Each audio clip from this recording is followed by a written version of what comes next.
Boa tarde, meus amigos. Estamos aqui de volta com as nossas notícias proibidas e comentários inconvenientes. Essa semana com um convidado ilustre, que é o médico psiquiatra e psicanalista Heitor de Paula, que é um dos principais e mais talentosos colaboradores do Mídia Sem Máscara. O Heitor de Paula é um estudioso do problema da nova ordem mundial e, sobretudo, do projeto de governo mundial. Então, daqui a pouco vamos entrevistá-lo e ele tem muita coisa para contar a vocês. Mas antes disso, vamos comentar alguns acontecimentos da semana. Se vocês leram o último número, se não leram o último número de Veja, leiam, porque essa notícia é de uma importância fundamental. A conexão FARC. As investigações de um crime bárbaro, o assassinato de Cecília Cubas, filha do ex-presidente paraguaio Raul Cubas, por seus sequestradores, revelaram um perigo inesperado, a possível existência de uma indústria sul-americana de sequestros operando sob a orientação das Forças Armadas Revolucionárias da Colômbia, FARC. Documentação sobre esta indústria latino-americana do sequestro existe já há mais de uma década, porque foi esse pessoal que fez, em 1989, o sequestro de Abílio Diniz, operando numa eficientíssima coordenação com seus defensores e legitimadores brasileiros, os quais, imediatamente, tão logo foram presos os sequestradores, se mobilizaram em manifestações para que eles fossem libertados. Quer dizer, todo ato terrorista é sempre acompanhado de uma série de operações de suporte perante a mídia e a opinião pública. Então, a existência dessa articulação ficou claríssima na hora pela rapidez com que se mobilizaram, né, os defensores, patronos e protetores do terrorismo latino-americano em São Paulo, nomeadamente o senhor Luiz Eduardo Greenhalgh, dona Marlena Chauí, o então cardeal arcebispo Paulo Evaristo Arnes e gente do mesmo tipo. Então, está aqui a fotinho do Abílio Diniz. Na mesma época, não é necessário dizer que o senhor Abílio Diniz foi instantaneamente afetado de síndrome de Estocolmo, pois ele próprio se tornou depois de uma doçura extraordinária para com os advogados dos seus sequestradores. Eu me lembro que, na época, eu escrevia para uma revista que era dirigida pelo genro do Abílio Diniz. E a revista insistia, tá certo, em promover justamente aquelas pessoas que eram os defensores dos sequestradores do Abílio Diniz, como Marlena Chauí. E é uma coisa que na época me envergonhou tanto que eu parei de escrever para a revista. Muito bem. A conexão desta gente com o nosso partido governante está documentadíssima nas atas do Foro de São Paulo, inclusive a última reunião, que foi há alguns poucos meses, e o esforço de alguns jornalistas, sobretudo do Rio, para dizer que não, que houve antigamente uma conexão entre PT e FARC, tudo isso é empulhação, pois a presença comum do PT e das FARC na última reunião do Foro de São Paulo está muito bem documentada, como também está documentado o fato de que a publicação, né, a revista do Foro de São Paulo, que se chama América Livre, tem no seu conselho de diretores, ao lado do comandante das FARC, que era o Manuel Marulanda Gomes, que morreu recentemente, tem o Gilberto Carvalho, que é assessor de imprensa da Presidência da República. De maneira que a existência de uma promiscuidade entre o nosso governo e a FARC é uma evidência que não pode ser escondida. Nós estamos sendo governados por um esquema terrorista internacional. Isto não é possível esconder mais. Agora, se nesta situação os partidos ditos de oposição insistem em fazer um tipo de oposição bem comportadinha, que só critica uma leizinha aqui, uma medida econômica ali, tá certo?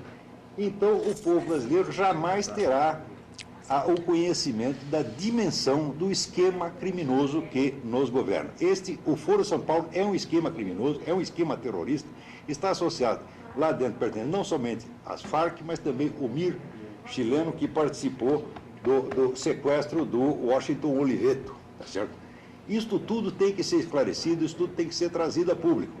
Ora, acontece que hoje em dia, no Brasil, se você aponta esses fatos, as pessoas acham que é uma questão de opinião, ou seja, o povo brasileiro foi tão bem, vamos dizer, trabalhado e tão bem estupidificado por esse esquema de propaganda que ele não sabe mais distinguir o que é opinião do que é fato.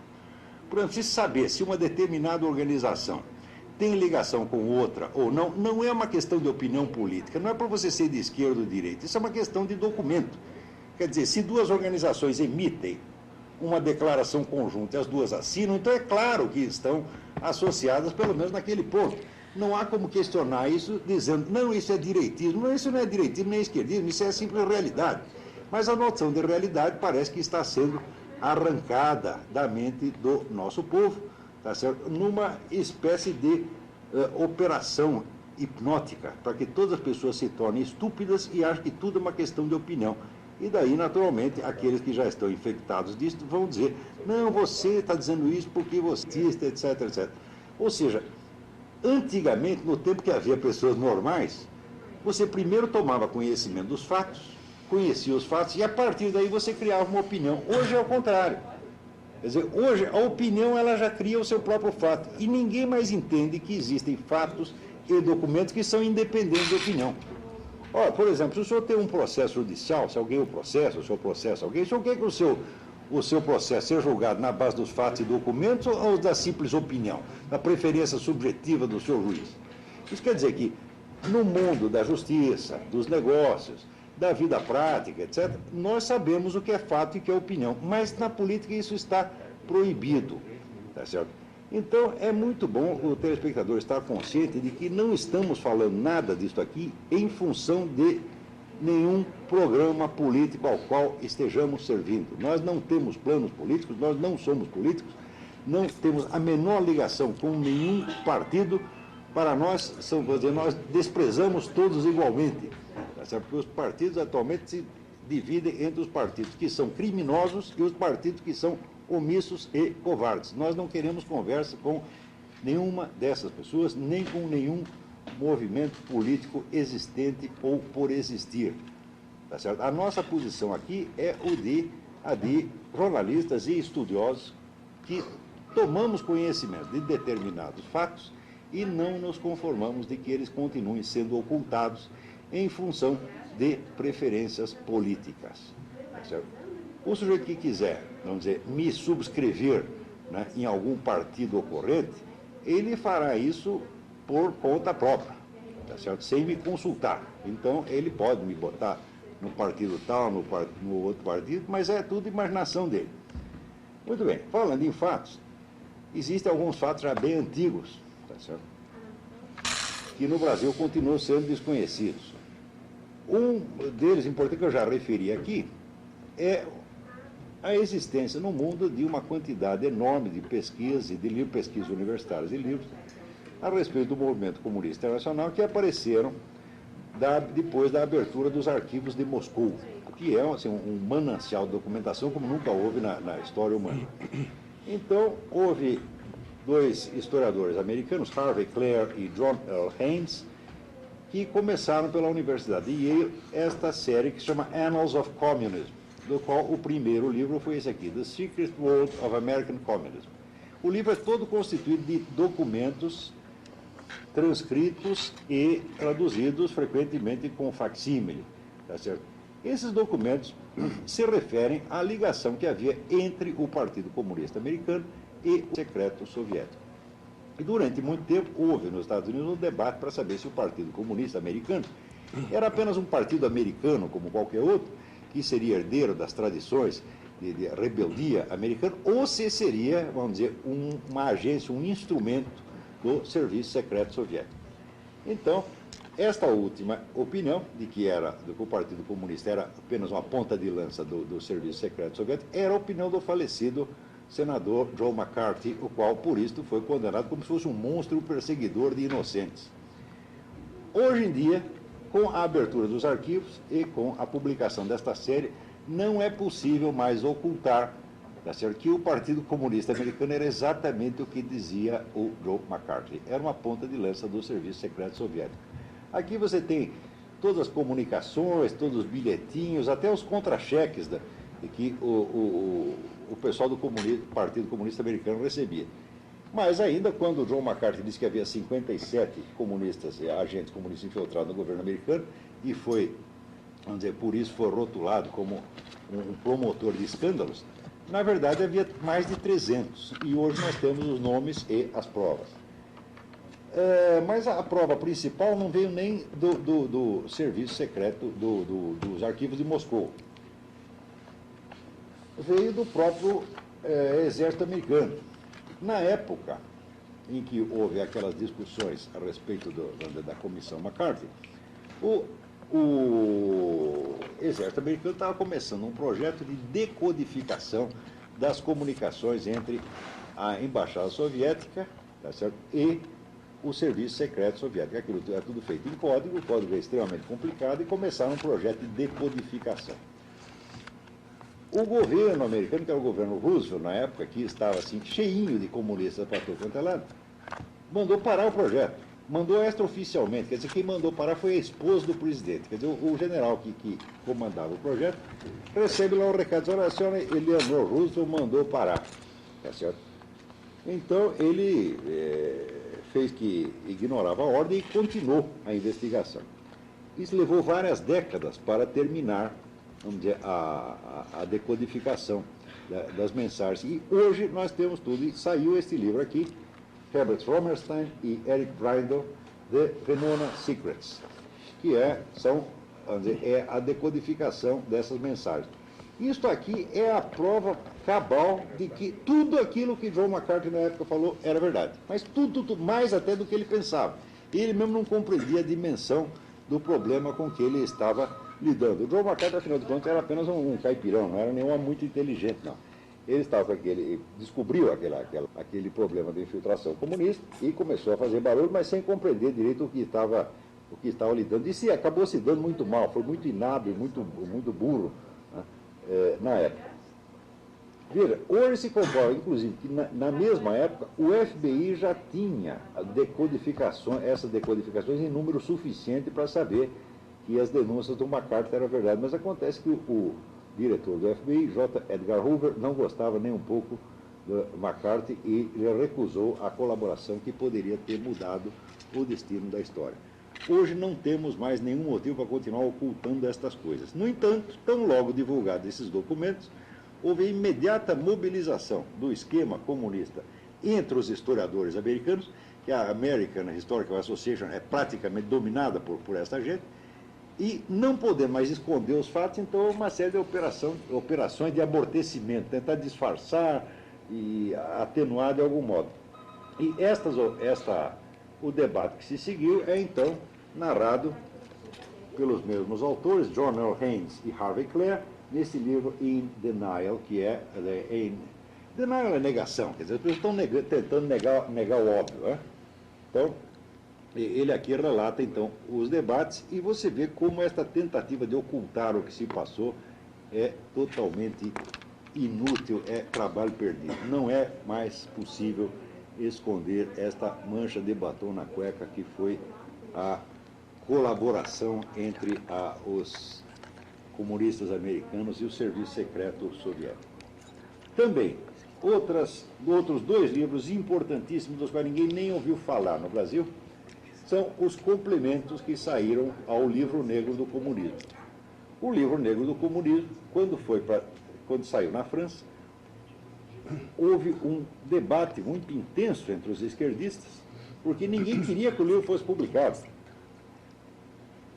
O livro trazia a documentação do genocídio soviético, do genocídio comunista no século XX, que foi muito superior ao genocídio nazista. Na Segunda Guerra morreram no total 40 milhões de pessoas, tá certo? Incluindo os que foram vítimas diretas da repressão nazista, como os 6 milhões de judeus que morreram no campo de concentração.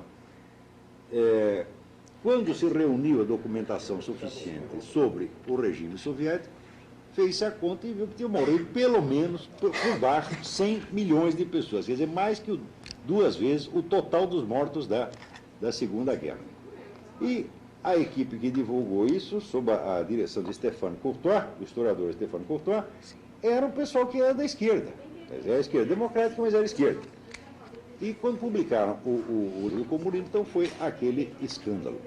No Brasil, o Brasil demorou muito para publicar a sua tradução do livro negro do comunismo, porque o nosso movimento editorial é todinho ele dominado por esquerdista, então houve aquele debate interno, publicamos isso, não publicamos, revelamos, escondemos, então fizeram um acordo, improvisaram, mandaram meia dúzia de historiadores, produziu uma falsidade chamada Livro Negro do Capitalismo, que atribui ao capitalismo todos os mortos da Segunda Guerra Mundial, para tentando empatar, chegar até os 100 milhões, então atribui ao capitalismo todos os mortos da Segunda Guerra, todos os mortos da Guerra Civil Espanhola, e forçando, chega a dar 100 milhões.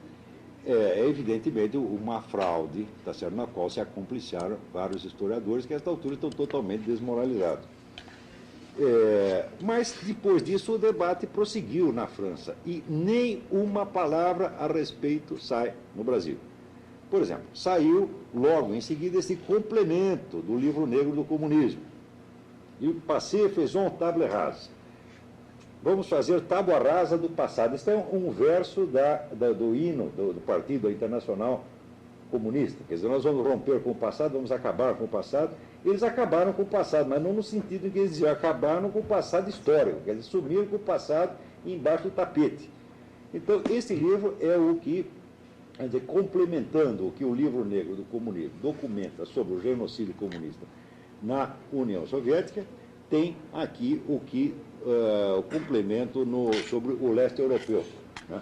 A Romênia, a Tchecoslováquia, etc. Esse livro é absolutamente indispensável. E aqui a documentação que também se seguiu sobre o debate que houve na França em torno do Livro Negro do Comunismo. São acontecimentos que agitaram a Europa inteira. Esse debate criou um forroboló na Europa. No Brasil não se fala uma palavra a respeito disso. Por que não se fala? Porque deste debate esse pessoal esquerdista sai mais sujo do que pau de galinheiro. Né? Então é preciso esconder isso de qualquer maneira. Tá certo? E estão escondendo com, né, muita dedicação. Então, bom, mais tarde tem algumas perguntas de leitores que nós vamos responder, mas então vamos passar agora a entrevista com o Heitor de Paula, que vai nos ensinar alguma coisa sobre esta coisa do governo mundial. Pois é, então eu gostaria de dar as boas-vindas para o doutor Heitor de Paula, para o Munir também, que está aqui como convidado também na tarde de hoje. E o doutor Heitor é um estudioso da chamada Nova Ordem Mundial, que prevê, dentre outras coisas, a formação de um governo global, com a ONU exercendo um papel preponderante, ditando leis, ditando normas, situação na qual a soberania nacional dos países ficaria em segundo plano. Dentro desse projeto, mudanças comportamentais, morais, religiosas, culturais seriam implementadas, inclusive a liberação das drogas. Então, nós vamos perguntar para o doutor Heitor de Paula qual seria o objetivo de um governo mundial e como o senhor poderia demonstrar que tal estrutura de poder está sendo construída. Em primeiro lugar, eu quero agradecer ao Olavo e aos editores de Mídia Sem Máscara pelo amável convite. Agradecer também a produção do programa. Bem, essa ideia de um governo mundial é muito antiga. Não começou agora, nem com as Nações Unidas, é muito antiga. Mas para traçar toda essa história seria impossível num programa ou mesmo num artigo. O que se pode dizer, por exemplo, é que a ideia tomou mais força depois das duas primeiras guerras da Europa. A guerra de 1870, a invasão da França pelos exércitos de Otto von Bismarck, e ali já se começou a pensar, os europeus começaram a pensar na possibilidade de um mundo de paz, um mundo em que todos fossem pacíficos, e isso resultou, evidentemente, numa coisa muito pior, que foi a tal de a Grande Guerra. Depois, essa Grande Guerra passou a ser Primeira Guerra Mundial, mas, na verdade, naquela época ainda era Grande Guerra. E ali começou o primeiro movimento estruturado para um poder global. E esse início se deu com um presidente americano, na época, no final da guerra, que eu acho, na minha opinião, pelo que eu li, era um grande inocente, Woodrow Wilson, que tentou lançar as bases de uma paz universal, permanente, etc, etc. Dali resultou uma organização mundial que já nascia morta, a Liga das Nações. Já nascia morta porque ela era baseada no Tratado de Versalhes, onde a Alemanha foi simplesmente colocada numa situação de total inadimplência. O que poderia se recuperar dentro da Alemanha foi totalmente deixado de lado. Consequentemente, a Liga das Nações faliu e os nazistas tomaram o poder. Aí temos a Segunda Guerra Mundial. Depois dessa Segunda Guerra, então, iniciou-se esse movimento, tomou forma, novamente, numa nova organização, esta muito mais bem estruturada, muito mais bem bolada, que é a Organização das Nações Unidas. Bom, eu vou, mais tarde deve ter outras perguntas, mas só para dizer o seguinte, as Nações Unidas já têm um poder global, já tem, inclusive, o que se poderia chamar ministérios. Por exemplo, o Unesco é o Ministério da Educação e Cultura Mundial. A FAO é o Ministério da Fome Zero. A Organização Mundial de Saúde é o Ministério da Saúde. Quer dizer, já não é uma coisa que vai acontecer, já está acontecendo. E o poderio dessas secretarias, dessas suborganizações, é enorme, evidentemente com a colaboração de muitos governos interessados em se tornarem, como o Olavo falava ontem, né, em províncias da ONU. Bom, acho que essa primeira pergunta está respondida. Sim, sim. Em cada país, você tem, vamos dizer, entre os políticos, você tem os indivíduos que estão ligados a esse esquema de poder global e os defensores da soberania nacional. Certo. E nos Estados Unidos também tem. Essa é uma coisa que muita gente não entende. Sim. No Brasil, o pessoal vê, um americano disse isso, disse aquilo, você pensa que é o governo americano que está fazendo. Não! Grande parte dos casos são agentes do poder da ONU. Por exemplo, Albert Gore. Albert Gore é o característico globalista americano. Tá certo? Ele não está ligado a nenhum esquema de poder nacional, mas de poder transnacional. Ele é a favor da ONU e contra os Estados Unidos. Tá certo? E isso ficou bem claro pelas atitudes dele e dos seus companheiros na guerra do Iraque. Todos contra os Estados Unidos. Isso não é coincidência. Contra os Estados Unidos, porque quer reforçar o quê? O poder da ONU. Não é isso? E principalmente essas eleições agora de 2002, em que se colocou praticamente esta questão dentro dos Estados Unidos. Aqui no Brasil não chegam muito as notícias de como se deu essa discussão interna nos Estados Unidos. Mas se alguém assistiu aos debates do Bush com o Kerry, talvez lembre como, eu não sei como é que foram traduzidos, como eu ouvi direto, eu tenho dúvidas de como é que foi a tradução para o português, mas o Kerry sistematicamente defendia que os Estados Unidos deveriam se submeter a poderes multilaterais. Sistematicamente ele dizia, nós não podemos tomar atitudes unilaterais. Quer dizer, o que são as atitudes unilaterais? As atitudes tomadas pelo governo Bush depois dos atentados de 11 de setembro. Quer dizer, tudo que se fez de lá para cá, inicialmente houve uma união muito grande entre os americanos, foi coisa de 95%, e começou a ser minado pela esquerda do Partido Democrata, porque não é todo o Partido Democrata, não. Inclusive, há um senador pela Geórgia, que agora não vou me lembrar o nome dele, que saiu e passou a apoiar o Bush porque disse, não sou eu que saio do Partido Democrata. O Partido Democrata que me abandonou, porque abandonou as suas ideias. E hoje é o Partido Democrata e o John Kerry é o representante, vamos dizer, o substituto do Al Gore, só que não tão inteligente, né? Não tão inteligente. Então, doutor Heitor, se o hipotético governo mundial seria voltado para o interesse de quais, o atendimento de quais interesses ideológicos? Teria uma agenda socialista, por exemplo? Teria, mas acho que vai mais amplo do que isso. Se nós tomarmos toda a documentação do que é que está fundamentando esse governo, esse poder global, o que nós vamos chegar à conclusão, rapidamente, não precisa ler muita coisa não, é que existe um movimento contra a civilização ocidental judaico-cristã. Porque o que é que a ONU está permanentemente propondo?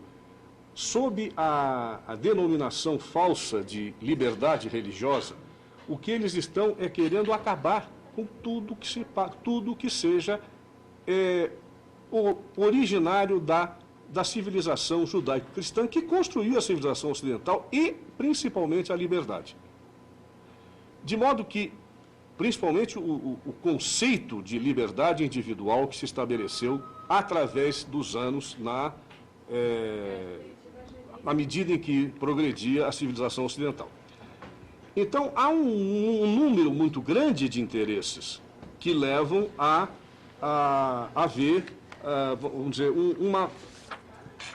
uma espécie de coligação internacional que sempre é contra dois países, Estados Unidos e Israel. São os dois países que não ganham nada, nunca, perdem tudo. Qualquer coisa estão errados. Eles estão sempre errados.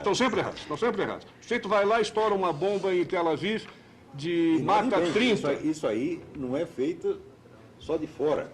Não. Quer dizer, o combate contra Estados Unidos e Israel é feito por americanos e israelenses. É do um negócio incrível. Do país agora, mas por exemplo. Pessoal ligado ao esquema globalista. Então, a divisão política do mundo hoje já não corresponde aos Estados. Porque você tem o globalismo de um lado e os defensores de soberania nacional e da civilização ocidental por outro. Esta que é a divisão. E o debate em Bush-Kerr era isso. O pessoal aqui não chegou sequer a perceber isso. Né? Só para terem uma ideia de como a ONU vota, Fred Jedrich, do Freedom Alliance, fez uma estatística das votações na Assembleia Geral da ONU e deu o seguinte resultado. Dos 187 membros da ONU, 69% votam sistematicamente contra os Estados Unidos ou Israel. 31% variam. Não é que esses 31% estejam sempre a favor. Não, variam. Dos 114 membros do movimento falsamente chamado não alinhado, que é obviamente alinhado com esse esquema global, votam contra qualquer posição adotada pelos Estados Unidos 78% do tempo. Dos 22 membros da Liga Árabe, todos votam contra os Estados Unidos. Dos 56 membros da Conferência Islâmica, 79% é contra. Ele chega, eu não vou ler toda a estatística, que não tem sentido, mas ele chega ao final de dizer que um único país vota 93% a favor dos Estados Unidos. Adivinharam? Israel. E o curioso é que as ações desse esquema global, que são francamente anti-americanas, no Brasil elas são atribuídas aos Estados Unidos. Nós recebemos aqui a pergunta um rapaz chamado Gabriel Wolff. Diz, o que você nos dizem das tribos amazônicas praticamente escravizadas por supostos missionários americanos? Missionários americanos pertencentes ao quê? Um órgão chamado Conselho Mundial das Igrejas, que é ligado a esse esquema globalista, que é um órgão comunista. Então, esse pessoal, vamos dizer, da esquerda global, faz um estrago na Amazônia e depois eles mesmos acusam os americanos. Né? E as pessoas veem, às vezes, pela nacionalidade do agente, falam, o sujeito é um americano, então deve ser o governo americano, o Estado americano que está fazendo. Não, é a Organização Anti-Americana Internacional, que faz o crime e ainda acusa a vítima. Tem mais algumas perguntas eu posso fazendo aqui? Pode, ela falou na Amazônia. Eu queria só dar um adendozinho na Amazônia. Então tá, fala, fica à vontade. Inclusive para o telespectador que fez a pergunta, porque em 2003, anunciava-se que os Estados Unidos tinham um livro de geografia em que tirava-se do Brasil a Amazônia como território internacional. Também falaram de 20 bases norte-americanas que cercavam a Amazônia. Um amigo que é militar da reserva me pediu que eu estudasse o assunto e escrevesse um artigo a respeito do que está acontecendo. Porque esse é um coronel da reserva que não está absolutamente interessado em anti-americanismo. Ele ficou desconfiado. O que é isso? Então eu fui estudar. E não é difícil. Para quem quiser, é fácil de pegar. Na verdade, esse livro era era um livro escrito em inglês. Um inglês que era escrito por brasileiros. Porque é mais ou menos as traduções como se fosse assim. Aquele livro do Milor Fernandes, The Cow Went to the Swamp.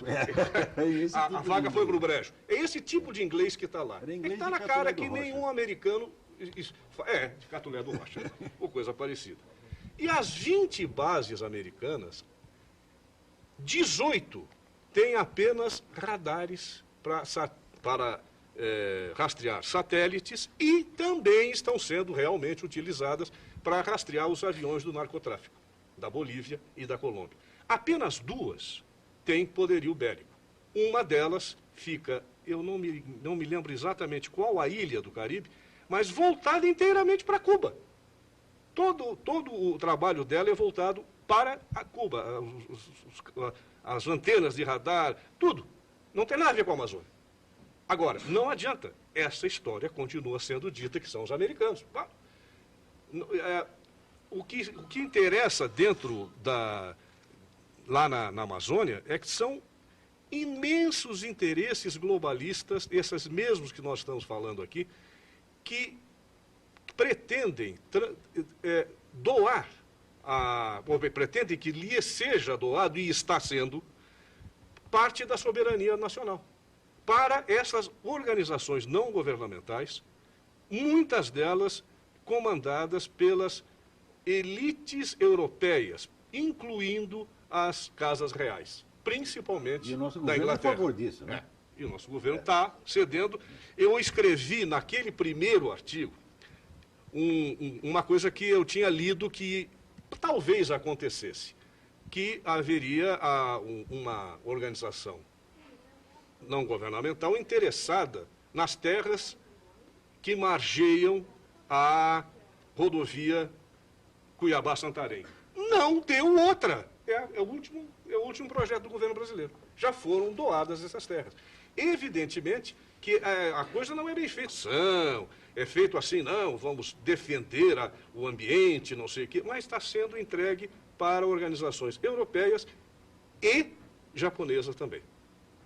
Agora, dizer que não tem capital americano, é claro que tem. As fundações americanas que são a favor da globalização também estão lá. E são anti-americanas. E são anti-americanas. Esse pessoal do Gore, do Kerry, etc. Esta mesma gente que a nossa mídia todinha apoia e acha de todos divinos maravilhosos.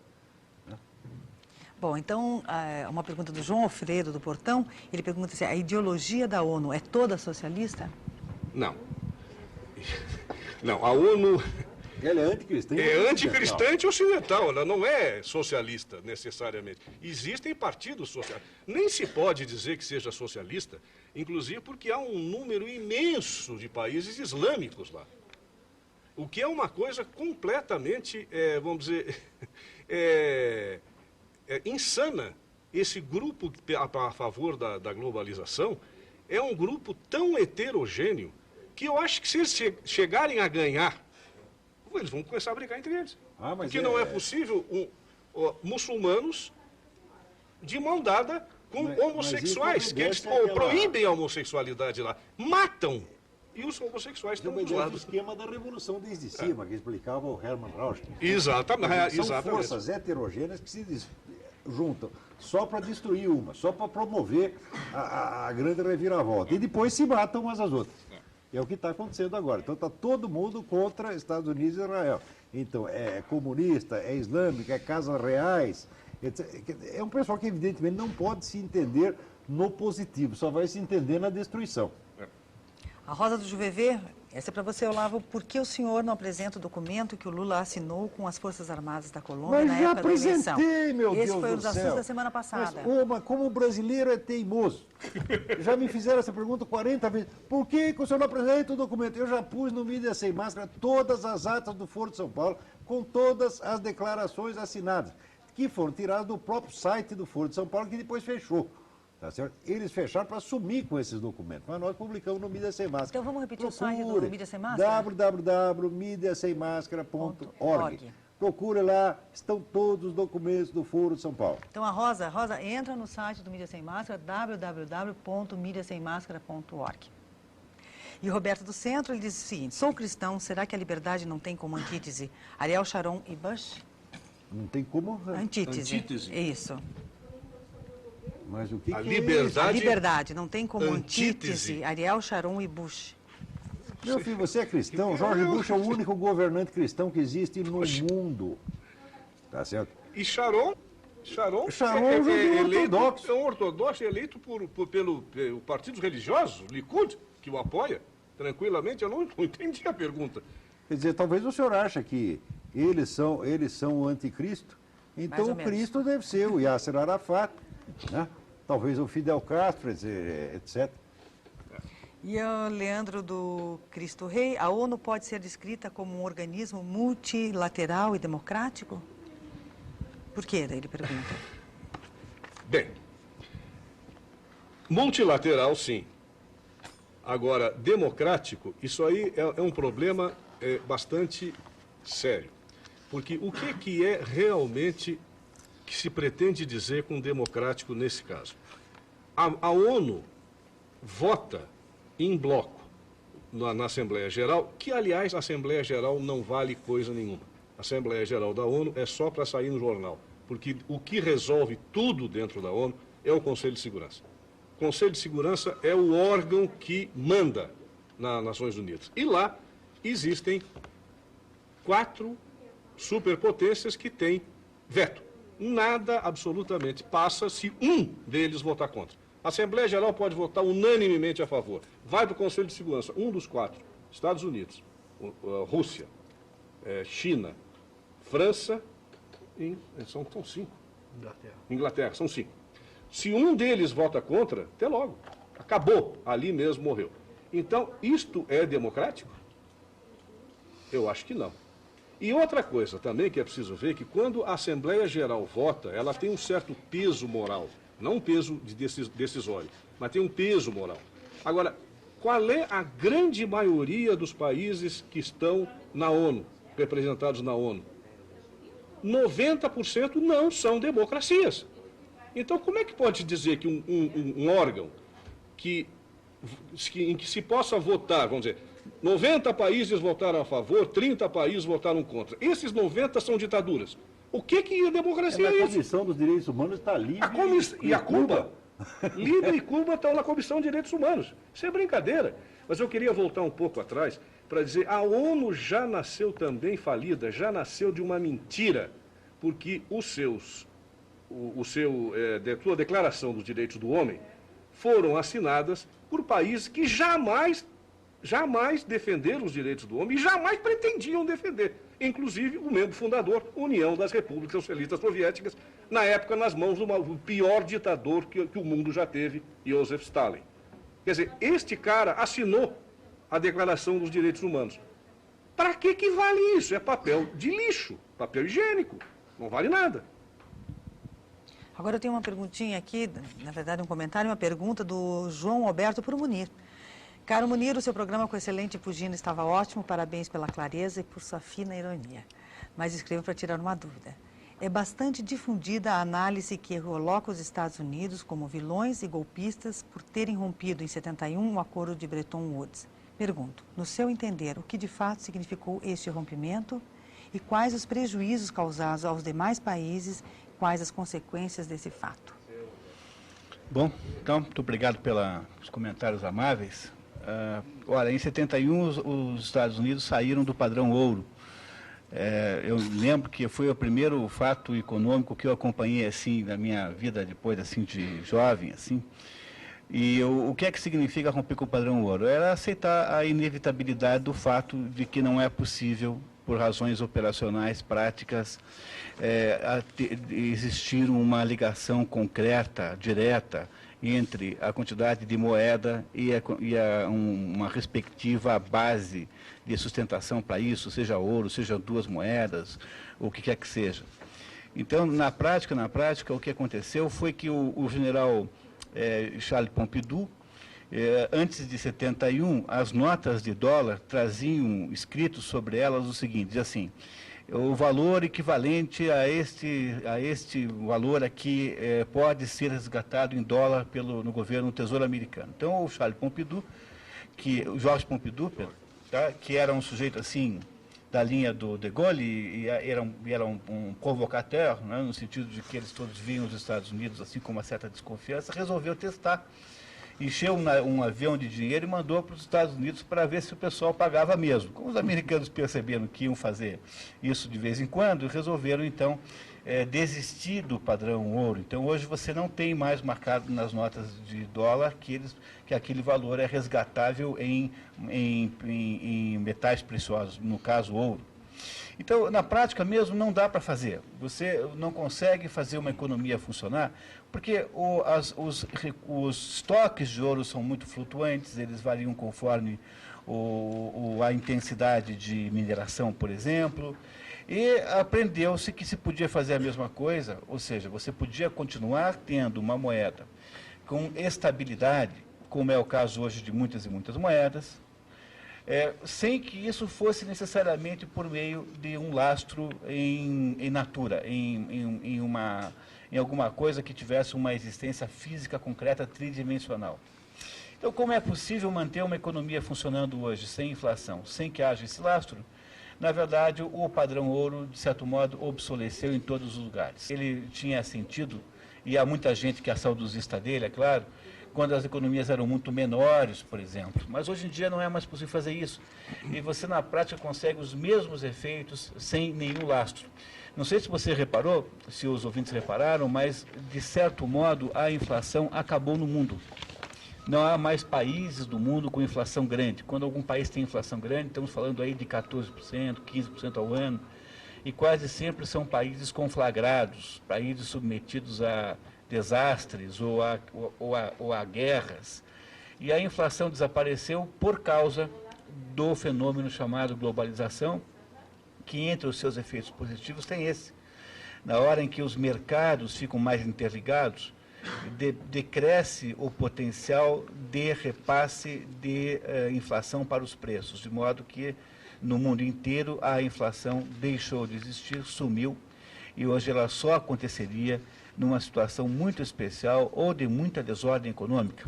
Até mesmo no Brasil, você percebe que não há mais inflação, sendo o mérito disso, em parte, dos economistas que fizeram o Plano Real, mas é, sobretudo, o mérito da economia internacional. A globalização gera um efeito que o professor Yuichi Tsukamoto diz ser uma deflação construtiva. Os preços se deflatam, quer dizer, eles baixam, e isso é construtivo porque isso é bom para o consumidor. Repare que o preço de todas as coisas é muito, muito menor hoje do que era antigamente, se você medi-los em dólar. O Olavo sempre diz que quando o presidente Roosevelt anunciou o New Deal nos Estados Unidos, ele prometeu que, se tudo desse certo, o governo americano conseguiria colocar sobre a mesa de cada família americana um frango por semana, como audaciosa promessa do mais rico país do mundo daquele momento. Nós sabemos hoje que o frango é um alimento extremamente acessível. Qualquer pobre brasileiro, em meia hora de mendicância esforçada, porém mendicância, né, digamos assim, é capaz de comprar um frango e comer um frango sozinho por dia. Então, houve de fato, na medida em que globaliza, os preços ficam mais baixos. Mas aqui, quando eu queria só que ficasse claro que eu estou falando aqui de globalização econômica, e não de globalização da nova ordem mundial, que é um processo completamente separado. Essas duas coisas, a nova ordem mundial e a globalização econômica, elas têm pontos de contato e elas são mais ou menos simbióticas. Elas existem como existem, por exemplo, aquelas bactérias que ficam nas raízes das leguminosas, como a soja. Mas elas são dois fenômenos diferentes com autonomia entre si. Então, não é mais necessário ter o padrão. Há um estudo muito interessante que diz que aquele filme O Mágico de Oz é uma espécie de campanha dos americanos para voltarem a um padrão ouro. Então, aquelas personagens todas podem ser interpretadas. Por exemplo, o Homem de Lata é o industrial que ficou enferrujado por causa da dificuldade econômica. O tal do leão é um determinado senador americano que tinha tentado fazer, aí recuou, então ficou o leão covarde. Quer dizer, isso é muito interessante essa história. O tal do caminho que vai lá para o castelo do Mágico de Oz é dos tijolos amarelos, que são do padrão ouro, né? Então, é assim, quer dizer, esse assunto era muito importante no mundo, as pessoas, de fato, tinham muito medo de que, com a destruição do lastro, houvesse uma desordem econômica absoluta, mas isso não aconteceu. E hoje em dia é completamente possível você relacionar a moeda, não a um lastro pretenso de alguma moeda, mas relacionar a moeda, ou seja, o valor, a estabilidade da moeda, ao conjunto de fatos econômicos de um certo país. Quer dizer, é a prosperidade econômica de um certo país que diz quanto vale a moeda daquele país. Quer melhorar a moeda? Melhora a prosperidade daquele país. O José Alberto de São Paulo, eu agradeço até as palavras dele, a participação dele, de parabéns pela lucidez e inteligência do professor Olavo. Estou maravilhado com o programa, é excelente que vocês mostrem ao povo o caminho para sair dos problemas brasileiros. Que o espaço de vocês se torne cada vez maior. Tomara. Obrigado. E o Leonelo, da Vila Auer, pergunta, senhor Olavo, ele diz que existe uma publicação chamada Lembrança do País dos Mortos, testemunho ocular da chacina do regime soviético. Apenas para complementar aquelas suas informações. Se me arrumar o nome do autor e a editora, agradeço muito, por favor. Então, Leonelo, se puder. Então, e a Graça do Mercúrio pergunta assim, vocês estão querendo dizer que existe algum poder maior e pior que os americanos que esteja desejando colocar os Estados Unidos como os vilões para dessa forma tomar o poder mundial? Infinitamente maior, infinitamente mais danoso do que os americanos. Não é do que os americanos são, do que eles pensaram em poder ser algum dia. Se você quer medir como é que é isso, você veja a história de todas as intervenções americanas, tá certo? Em todas as guerras do século XX, o total de pessoas que morreram nessas intervenções é de 2 milhões de pessoas. Isso aí, só o Pol Pot matou isso em poucos meses. Tá certo? Se você pega a história da participação internacional da China, a China não faz como os Estados Unidos, que entrou no Iraque, derruba o governo tirânico, abre as cadeias, liberta as pessoas e institui eleições livres imediatamente. A China entra num país como o Tibete, mata gente lá há 50 anos, destrói 97% dos monastérios tibetanos, faz um genocídio cultural para erradicar a religião nacional e está lá até hoje. Quer dizer, esta é um pouco a diferença. Este esquema chinês está profundamente ligado à ONU. Né? Não é isso? Então, é o esquema chinês. Você tem o esquema chinês, você tem várias correntes. Você tem o esquema chinês, o esquema islâmico e o esquema dessas velhas potências europeias. Tá certo? Então, tudo isso está juntado, junto com com a esquerda americana, a ala esquerda do Partido Democrata, Gore, Kerry e os Rockefeller, etc. E esta gente constitui o poder mundial. Tá certo? O governo americano, perto disso, é um doce de coco. George Bush é o menino passarinho. Tá? Agora, o pessoal está com medo do George Bush, quer dizer, o brasileiro está maluco, está vendo todo o problema ao contrário. Tá? Vamos lá, então. Você sabe mais sobre isso? Não sei mais, não. Eu só queria complementar, lendo apenas uma frase aqui de um relatório da Comissão sobre Governança Global. Essa comissão é constituída por 28 membros de todo o mundo, inclusive uma brasileira, que é a professora Celina Vargas do Amaral Peixoto. Esse é um artigo extensíssimo, é um relatório mesmo de 1996 a 98. Eu quero ler para quem pensa que vai ter uma democracia global o seguinte: não existe modelo histórico para o sistema que estamos propondo aqui, nem nenhum método pelo qual o governo poderá decidir, este governo global, se os governados, poderão decidir se desejam ou não serem governados por esse sistema. A governança global é um procedimento em direção a objetivos definidos, que empregam uma variedade de métodos. Nenhum deles dá aos governados a oportunidade de votar sim ou não para o resultado.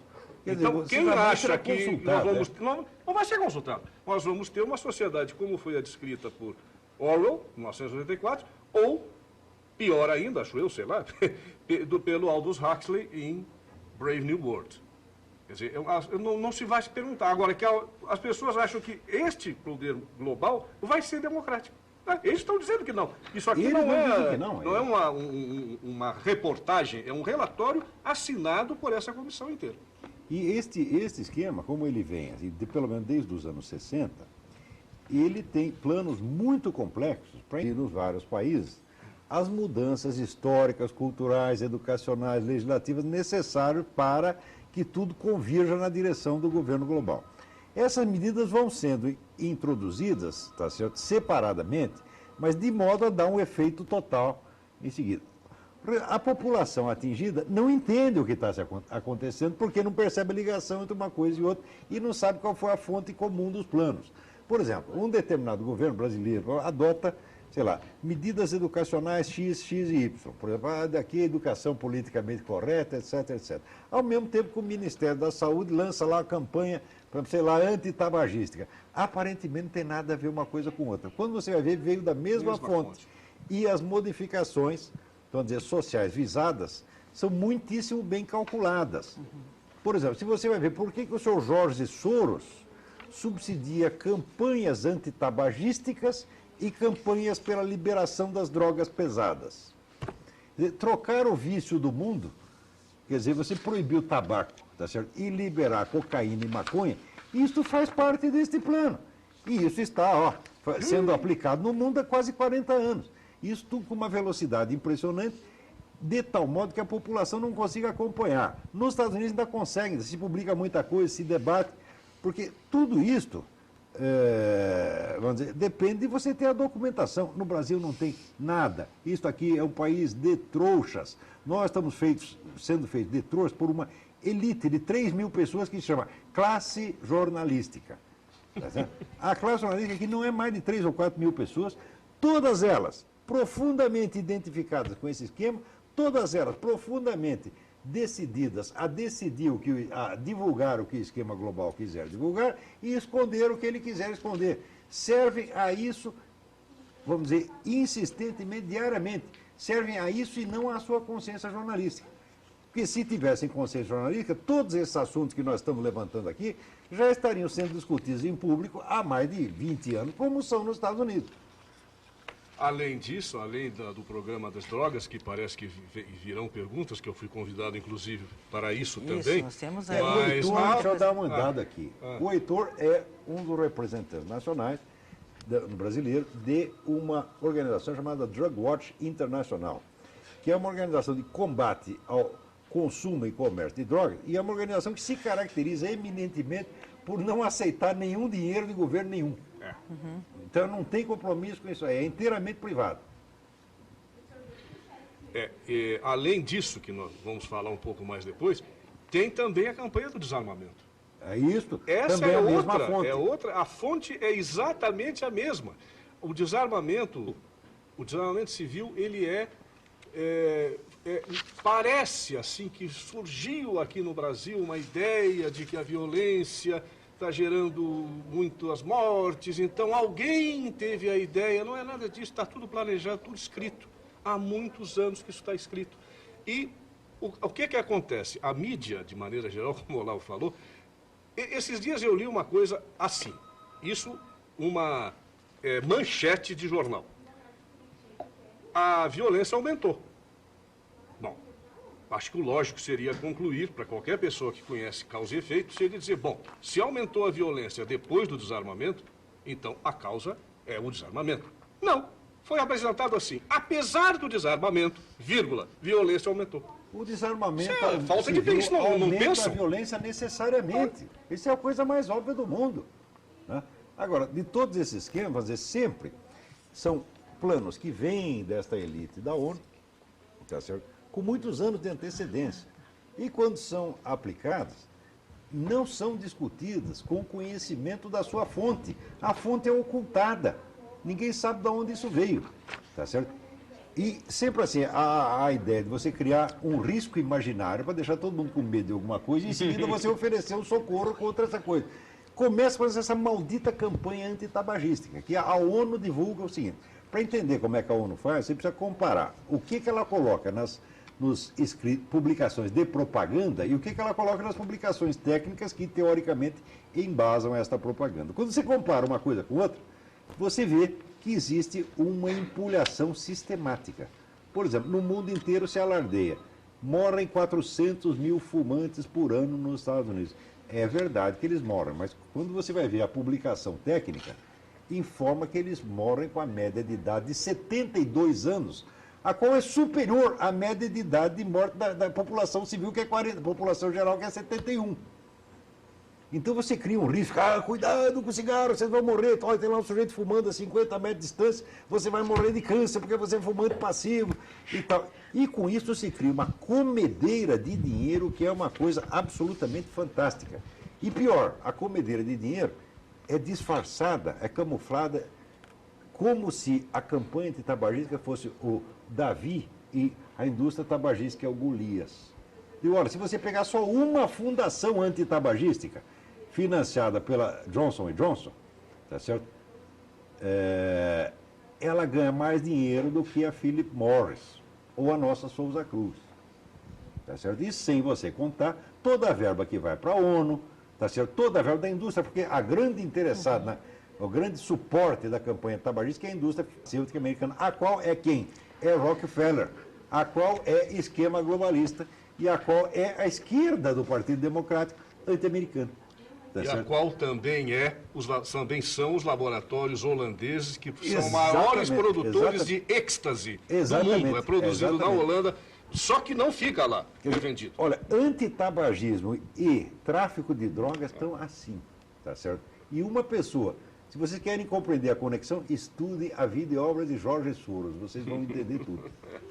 Olha, nós temos tanta pergunta que eu estou vendo que não vai dar tempo da gente responder nem metade dessas, porque inclusive a Então gente tem vai que ter que entrar. voltar, Pois é, não entramos nem no assunto que a gente queria falar das drogas, né, doutor Heitor?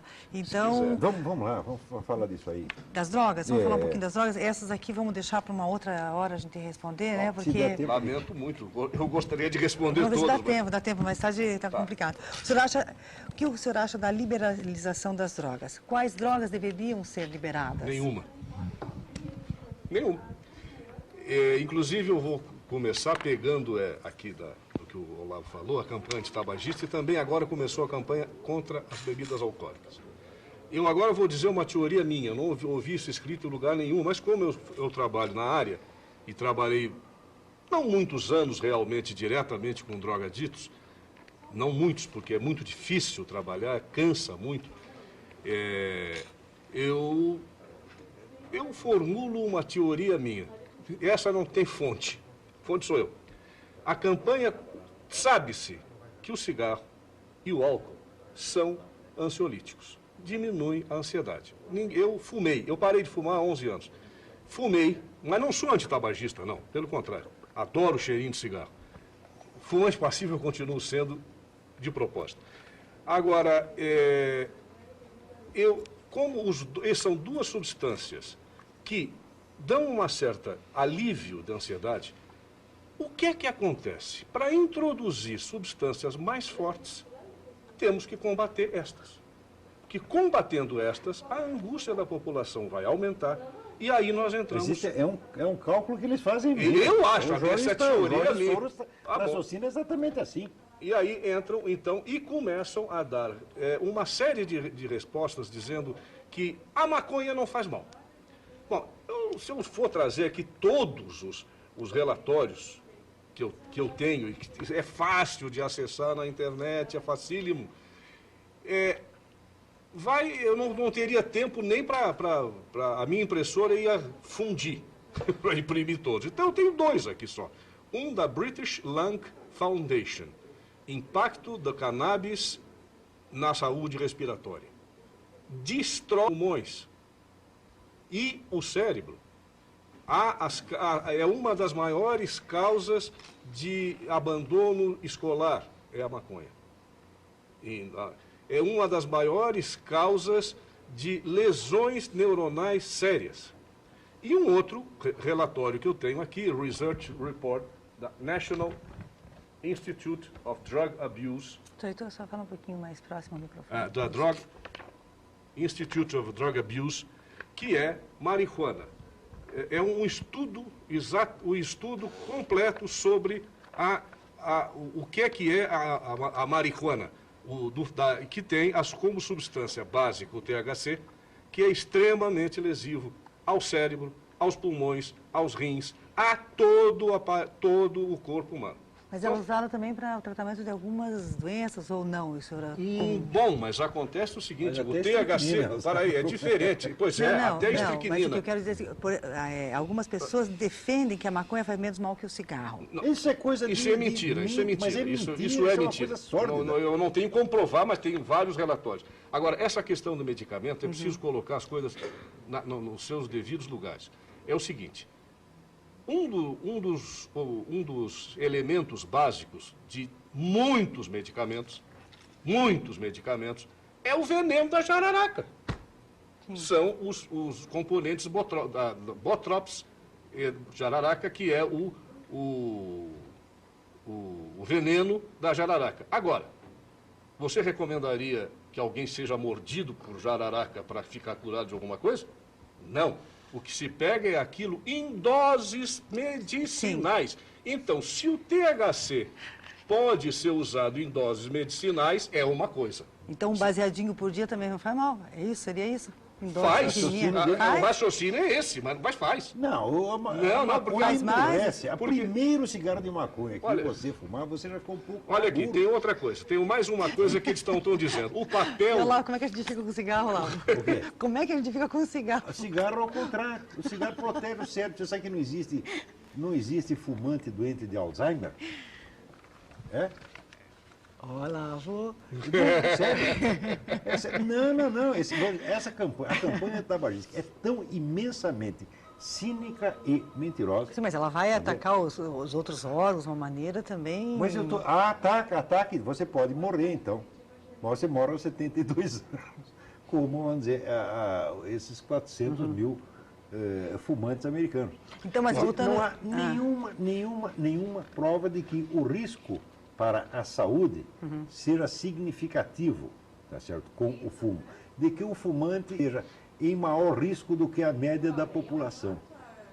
Não há nenhuma prova disso. Existe um site dedicado a publicar esta documentação. O site chama-se www.forces.org. Tá certo? Toda essa documentação que desmascara, vamos dizer, esta gangue da Organização Mundial da Saúde, está tudo publicado lá, que é matéria da própria Organização Mundial da Saúde, que fica, vamos dizer, oculto da grande mídia, não sai na grande mídia. Tá certo? A indústria do antitabagismo é mais rica, mais poderosa, mais próspera do que a indústria do tabaco jamais foi. Mas o doutor Heitor, como médico, ele comentou há pouco que o senhor não é a favor da liberação de nenhuma droga. Sim, não, eu acho que não se deve... E o álcool é uma droga, o cigarro é uma droga. Não, mas essas drogas não são tão maléficas quanto as que querem introduzir. Claro que o álcool, principalmente, é uma grande droga. É uma grande droga, é potente. Você já viu alguém ter distúrbio de comportamento que fumou? Quer dizer, o sujeito fumou um maço de cigarro olhudo, ficou louco, matou a mulher? Não, de forma alguma, mas com bebida sim, a bebida é lícita. Com bebida uma droga lícita. Com bebida acontece, mas vinculada à quantidade. À quantidade. Isso agora, cocaína não depende da quantidade. Se um pouquinho assim, você já ficou doido imediatamente, pode cometer um homicídio na mesma hora.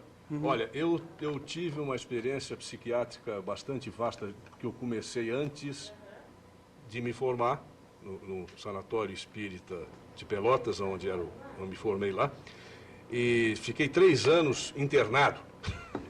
internado como interno, não como paciente. Não como paciente. Inclusive, eu era funcionário do hospital, eu ganhava para isso, parte da minha mesada vinha de lá. E depois trabalhei mais 4 anos, depois de formado, já no Rio de Janeiro, em hospitais, e em todos eles que têm pavilhões de alcoólatras. É muito raro a violência dos alcoólatras, a não ser a doméstica. A doméstica, sim, isso é verdade. Há um grande aumento da violência contra o cônjuge, porque não é só o homem que bebe, não. Mulher também sim. bebe. E contra os filhos. Isto é verdade, mas a violência voluntária cometida por alcoólatras é muito pequena fora do âmbito familiar. Agora, a violência indireta, por exemplo, se beber e sair dirigindo, aí é outra conversa. Mas maconha também dá a mesma coisa. E as pessoas dizem que não. Certo. Esse é o problema. Álcool, Agora, na sim. cocaína você realmente não depende da quantidade. Não, Não, dose não. mínima é suficiente para enlouquecer o camarada. Tá? Agora, e o cigarro, se você fumar 10 maços de cigarro por dia, você não vai ter distúrbio de comportamento. Não, ele vai por causa passar um disso. pouquinho mal da respiração, vai lá pegar um oxigênio no hospital, né? Passar mal de respiração coisíssima nenhuma. Eu não passei nunca. Olha, eu vou lhe dar 10 maços, um 10 maços não dado tem como. recente. Tá certo. Uma pesquisadora matemática, Rosalind Merriman, que trabalhava no Instituto Nacional, o equivalente do Instituto Nacional de Pesos e Medidas americano. Isso, o número de fumantes nos Estados Unidos diminuiu para mais de 1/3 no último tempo. E o fenômeno do fumo passivo praticamente desapareceu, porque em todos os lugares públicos ninguém mais pode fumar. Ao mesmo tempo, o número de casos de asma em adultos e crianças triplicou. Isso é a prova estatística total de que não há correlação entre uma coisa e outra. Por quê? A proibição do fumo passivo, proibição de fumar em lugares públicos, é porque causava asma nas pessoas. Tá certo? Então, eliminando a causa, deveria eliminar o efeito. É igual ao desarmamento. Exatamente. Então, o fumo diminuiu para 1/3 e a asma aumentou 3 vezes.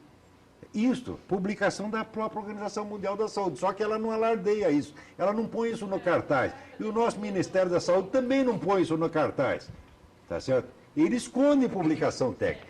E, vamos dizer, publicamente, o que faz? Faz propaganda enganosa, como isso que vem atrás do cigarro, que aparece lá um sujeito morrendo, é um canceroso, tal. Quando você vai ver, aquele sujeito não tem câncer nenhum, tá certo? Ele é vítima de uma coisa completamente diferente, e jogam toda a culpa no cigarro. Tudo isso é propaganda. E que o fumante enganosa. já sabe que é só tirar daquela carteira horrorosa e pôr numa cigarreira que pronto, não... Como é? O fumante mesmo sabe, tira dali, põe numa cigarreira, vai ter que enxergar aquela coisa horrorosa. Não enxerga, Olha, pronto. A não ser que seja um Cuidado, suicida, olha. ele vai preferir aquela. Cuidado com o Ministério da Saúde. Cuidado com o Ministério da Educação. Doença. Cuidado com o Ministério Ministério da da Burrice. Cultura. E são todos órgãos de propaganda enganosa. E digo isto e provo. Senhor ministro, está me ouvindo? O senhor me processa pelo que eu disse. Tá certo? E eu lhe devolvo o processo triplicado. Olha, nós temos mais uma pergunta que nós gostaríamos de fazer então para o doutor Heitor. Se há algum lugar no mundo onde a liberação das drogas foi benéfica para a população?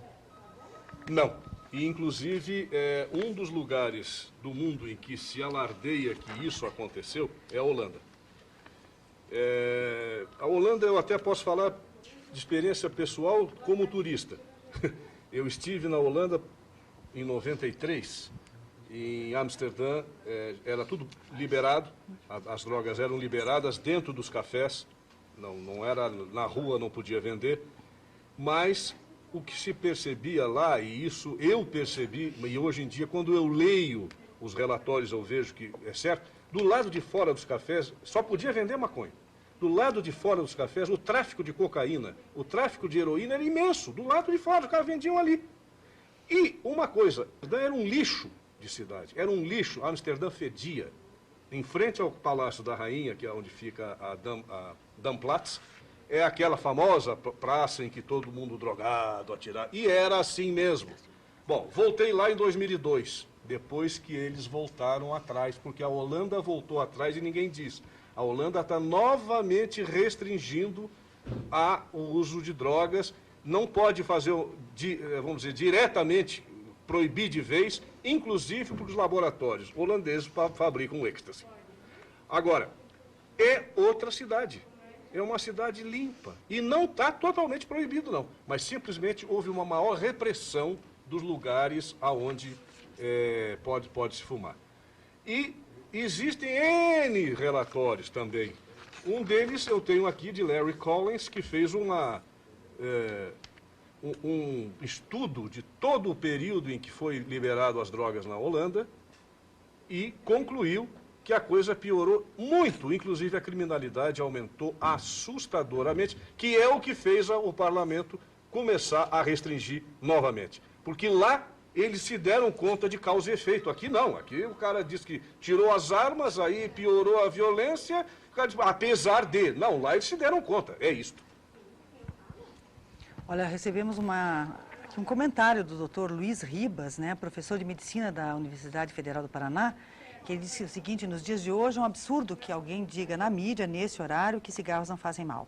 Muitas pessoas não têm informação alguma sobre o cigarro e podem acreditar nas besteiras que esse médico está falando. Besteira está falando você, rapaz. Olha, eu tenho as pesquisas. O Olavo não é médico. Tá certo? Esses 400 mil mortos por ano, tá certo? Morrem aos 72 anos de idade, tá certo? E esta faixa é mais elevada do que a idade em que morre a média da população. Isso é dado da própria Organização Mundial da Saúde. O senhor aqui devia se informar. Eu lhe envio a documentação. O senhor estuda e vamos discutir. Não venha aqui usar a sua autoridade médica. Para mim, médico não tem autoridade nenhuma. Só tem autoridade os fatos, meu amigo. Inclusive, o comentário não foi feito pelo doutor Heitor, que ele disse que o doutor Heitor comentou que... Ele é tão médico quanto mas ele não comentou. Eu não comentei... Olha, se cigarro faz mal ou não, eu não estou discutindo isso, não estou nem entrando no mérito disso. É só eu estou sobre a entrando no mérito proibição. seguinte: a campanha de tabagismo que é baseada na mentira. E o senhor está acreditando nela. E o Roberto da Água Verde, ele diz que considera os hospitais psiquiátricos desumanos e muitos se assemelham a campos de concentração nazista. Ele queria que o senhor comentasse isso a respeito. Eu concordo em parte. E eu concordo em parte. Existiam muitos hospitais psiquiátricos na minha época. Eu vou até falar uma coisa. Eu fui chamado para ser contratado para trabalhar na coluna Juliano Moreira, no Rio de Janeiro, em 1971. Eu fui, entrei e saí pela mesma porta, porque era exatamente o que o telespectador está dizendo. Era um campo de concentração, um antro de corrupção em que a carne entrava para os pacientes e saía para um açougue que os funcionários vendiam para a população em geral. O paciente nunca viu carne na colônia Juliano Moreira. Eu vi o estado daquelas pessoas lá, era estado de campo de concentração. Agora, generalizar, inclusive para as clínicas particulares, isso não é verdade. Eu trabalhei em várias clínicas particulares no Rio de Janeiro, trabalhei em hospital escola, como eu já disse, na minha formação psiquiátrica inicial, onde absolutamente não havia nada disso. Agora, eu acho também que havia realmente há muita internação desnecessária. Isso é verdade. Havia muita internação desnecessária. E houve uma época em que, apesar de tudo, foi em 1974, nós tentamos fazer, no Rio de Janeiro, um grupo ligado ao INPS, tentamos começar a tirar pessoas que não precisavam estar internadas e estavam. E isso aconteceu no Rio de Janeiro. Agora, se voltou a acontecer depois, não sei. Mas não é a instituição. Quem faz a instituição é quem trabalha nela. Alguns são, outros não. Campo de concentração é diferente. Ninguém vai para o campo de concentração para dar balinha para os caras que estão lá. Agora, o hospital psiquiátrico tem a sua função, deveria ser muito restringida, deveria ser restringida, mas ela tem a sua função e alguns são muito bons. E agora, então, vamos perguntar para o Munir, como um economista liberal, como é que você vê essa questão do tabaco? Bom, olha, eu não sou médico e eu não sei, de fato, discutir o assunto do seu ponto de vista médico. Agora, o que um economista liberal tem a dizer para vocês é o seguinte: os assuntos privados são assuntos privados. Então, eu fico profundamente irritado quando eu descubro que o governo, um deputado, um representante, um líder do legislativo, está tentando criar uma restrição jurídica contra o tabaco. Então, por exemplo, se chega e estabelece que os bares, os restaurantes, não podem ter fumantes. Bom, isso é assunto para o governo se meter? É o seguinte: os bares e os restaurantes que tomem conta da sua vida. Se o sujeito acha que tem um mercado para gente que não quer fumantes, ele põe uma placa na porta assim, fala assim, ó, neste lugar aqui não se fuma porque eu não quero. Ou então põe uma placa contrária. Houve aqui em Curitiba um dono de um restaurante, já falecido, aliás, que botou uma placa assim na porta. Aqui nesse restaurante fuma-se. Os não fumantes são tolerados, contanto que não nos amolem. Então, se você é não fumante, tem um problema com isso, se você tem ódio disso, ou você acredita que faz mal para você, seja qual for a razão, você chega na frente do restaurante e você dá a volta e vai para outro. Mas qual é a razão pela qual nós temos que pegar o Estado e o Estado a se achar no direito de criar regra para tudo isso? Que direito tem o Estado brasileiro, que é nenhum exemplo de coisa nenhuma, ficar fazendo terrorismo nas carteiras de cigarro? Será que essa gente pensa que vão sensibilizar alguém com aquela bobagem? Isso não tem o menor efeito, é um negócio tutelante, é ridículo. O aumento do poder de polícia da classe médica é um programa da ONU. E o senhor que está falando das coisas, o senhor está se prevalecendo disso. Quer dizer, transformar o médico numa classe de administradores públicos que vão dizer o que nós podemos comer, se nós podemos fumar. Olha, nós não queremos os seus conselhos, meu amigo. O médico, para mim, é o seguinte, é como um mecânico de automóvel. Você leva lá o automóvel, paga para ele fazer o serviço, ele faz o serviço, não amole. O senhor não tem autoridade nenhuma para dizer essas coisas, não. Outra coisa, compare a estatística de mortes, não é nem mortes por fumo, porque mortes por doenças associadas ao fumo. Quer dizer que existem doenças que acontecem simultaneamente ao tabagismo, sem que haja prova de correlação. Compare essa estatística com mortes por iatrogenia. É muito menos perigoso fumar do que consultar qualquer médico e submeter-se a qualquer tratamento médico que seja. O senhor sabe disto, tá certo? As estatísticas de iatrogenia são muito claras. O Dr. Carlos da Silva Lacars, que foi secretário de Saúde em São Paulo, e que esse é um grande estudioso, escreveu um livro desse tamanho, Doenças Iatrogênicas, tá certo? E você ali via que o risco, tá certo, da prática da medicina é enorme. Quer dizer, vocês deveriam ter humildade, tá certo? E devem tratar de curar os seus pacientes em vez de querer mandar na vida deles. Há um lugar, falando do que o Munir disse, a sugestão, há um lugar nos Estados Unidos que é Salt Lake City, que é a cidade sede da igreja Mormon. Os Mormons não podem fumar, tomar Coca-Cola, nem beber bebidas alcoólicas. Então, os restaurantes lá, quando o dono, o proprietário é Mormon, ele tem uma placa na porta dizendo "This establishment is Mormon managed". As pessoas já sabem, aqui não tem Coca-Cola, não tem bebida alcoólica, eu não posso fumar. Entra quem quer. Mormon morre mais tarde do que os outros ou mora da mesma idade? É a Não mesma tenho a coisa. menor ideia. Mormon mora da mesma idade que os fumantes, meu amigo. Mas o ponto que interessa, resumindo a ópera, é o seguinte, independentemente da causa médica, da causa científica desse assunto, que parece de fato que é muito polêmica, e que, de fato, eu sugiro que nós desconfiemos do que o establishment está nos contando, sempre assim, né?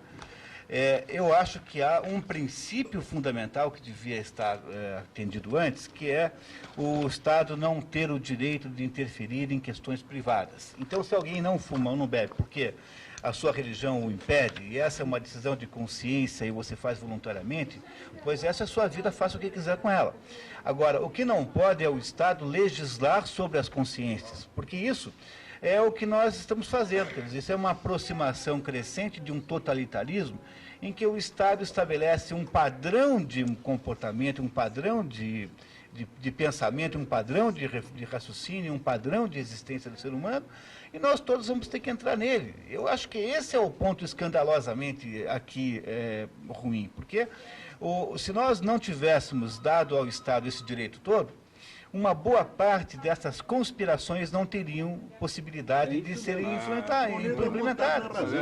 A base de tudo é a liberdade individual. Tudo começa aí. Da sua vida. Então, se a gente não fizer alguma coisa a respeito disso, daqui a pouquinho tem toque de recolher, daqui a pouquinho tudo que você faz, tudo que você pensa é de alguma maneira intermediado por alguma entidade estadual, o que quer que seja.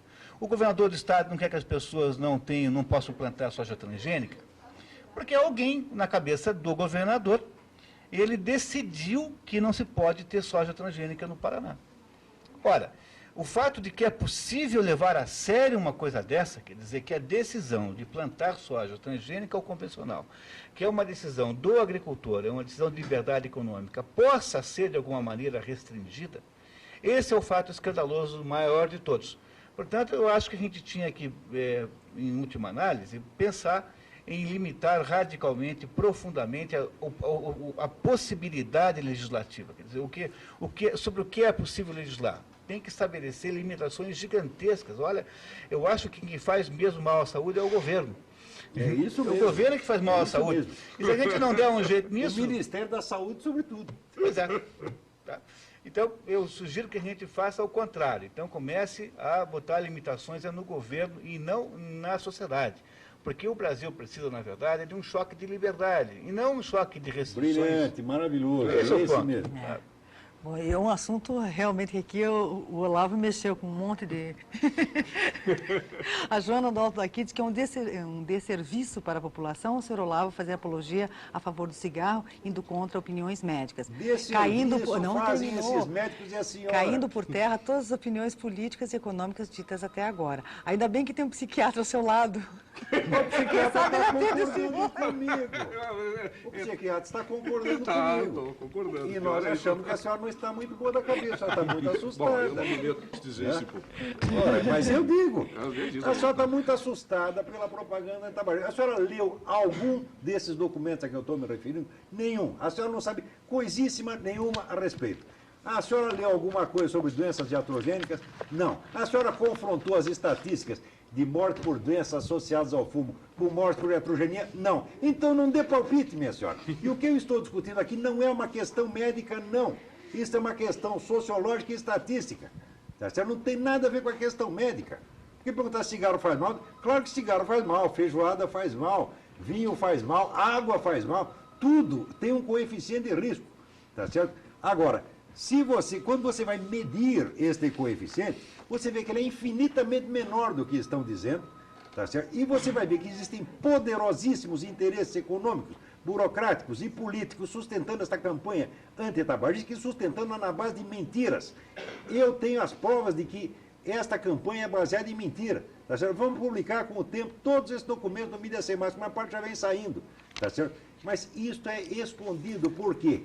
Porque você tem o poder da indústria farmacêutica americana, sobretudo da FDA, que é praticamente, vamos dizer, comandada pela turma do Rockefeller, tá certo? Que é a mesma turma que financia a esquerda americana, a esquerda latino-americana. Se não existisse Fundação Rockefeller, já tinha fechado a esquerda aqui.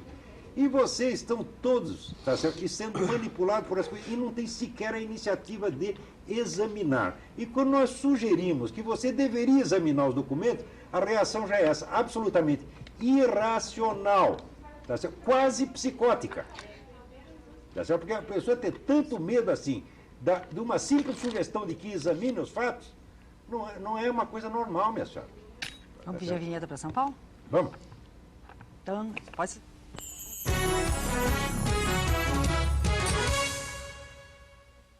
E continua. Então, continuamos aqui com o pessoal de Curitiba. Vamos continuar, né? Olha só. Olha, o Fernando Capão Raso, são pessoas que estão participando aqui, são aqui de Curitiba mesmo, do Capão Raso.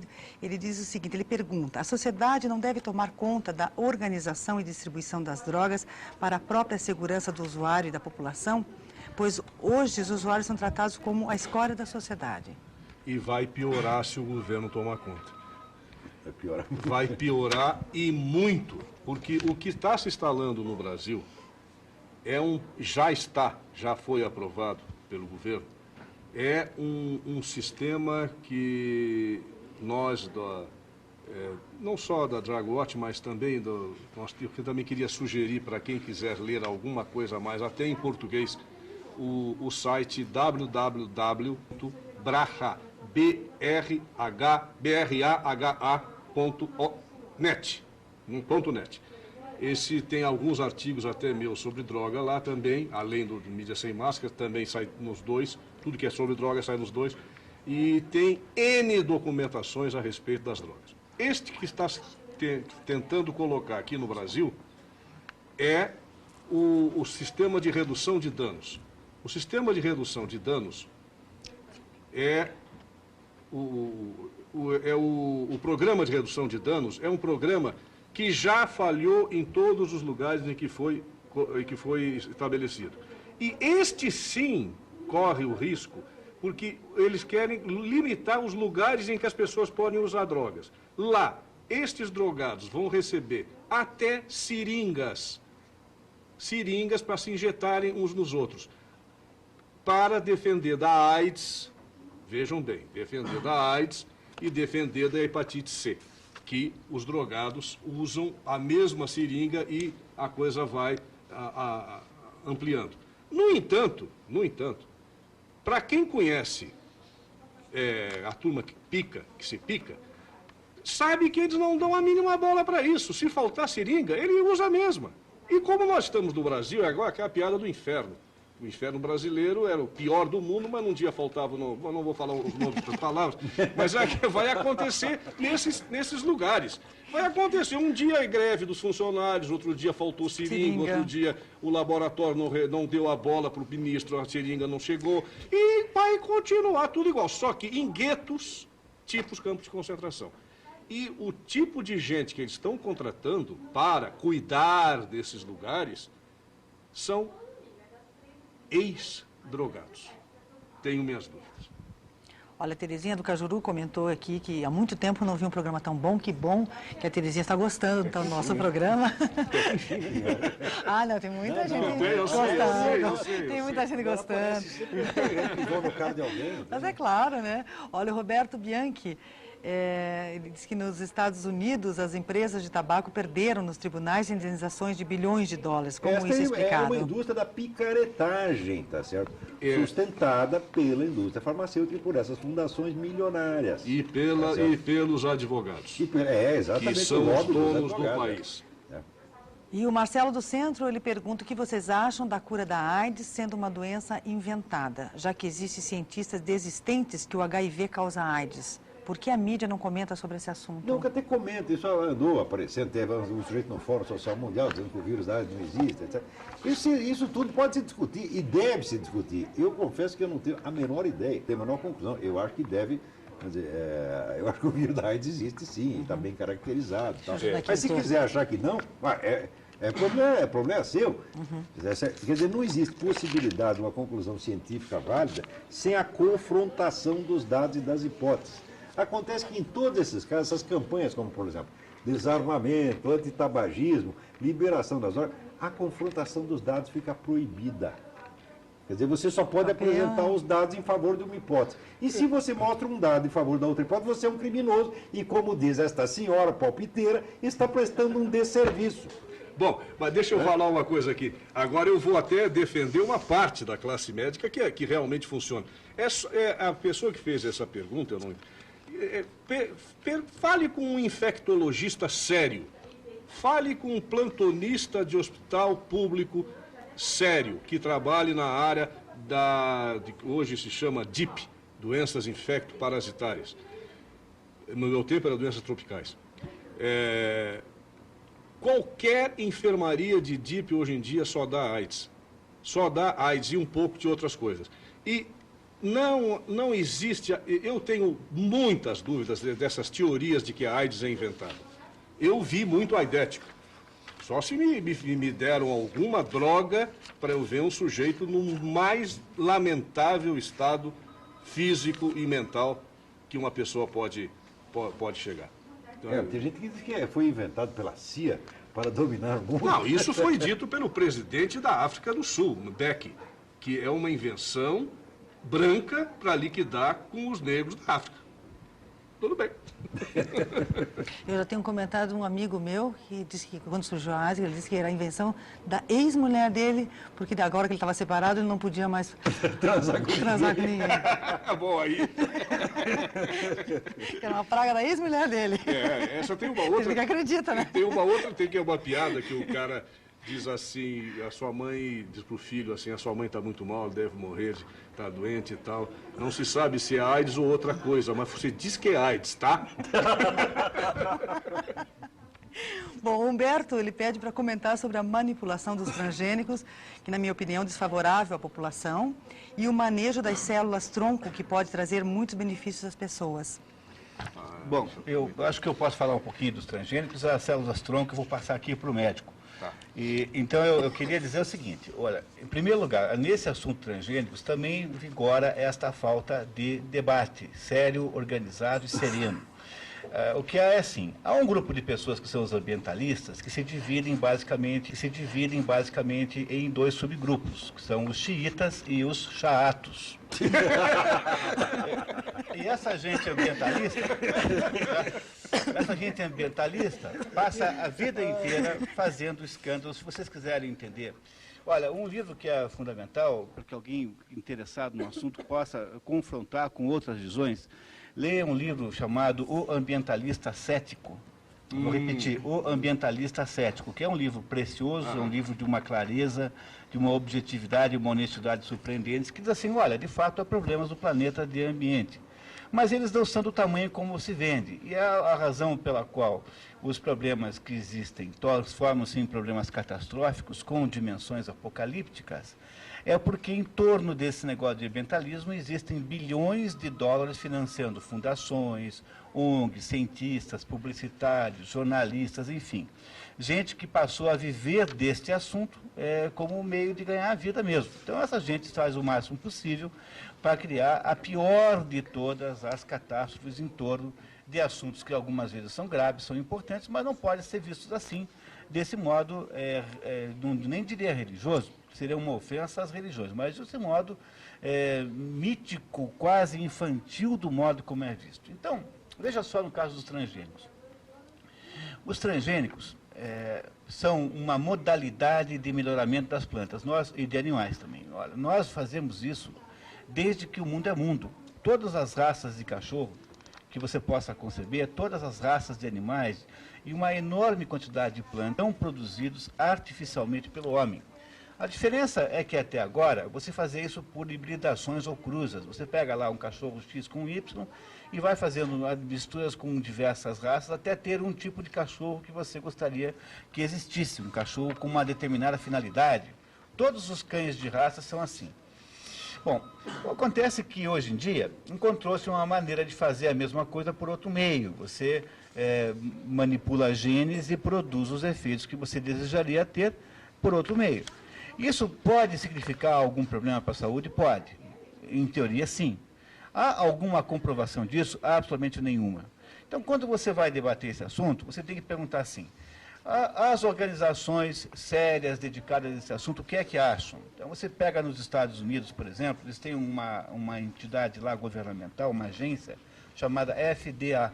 E esse FDA é a agência que diz o que é que se alguém pode ou não vender um remédio, se pode ou não comer um determinado produto.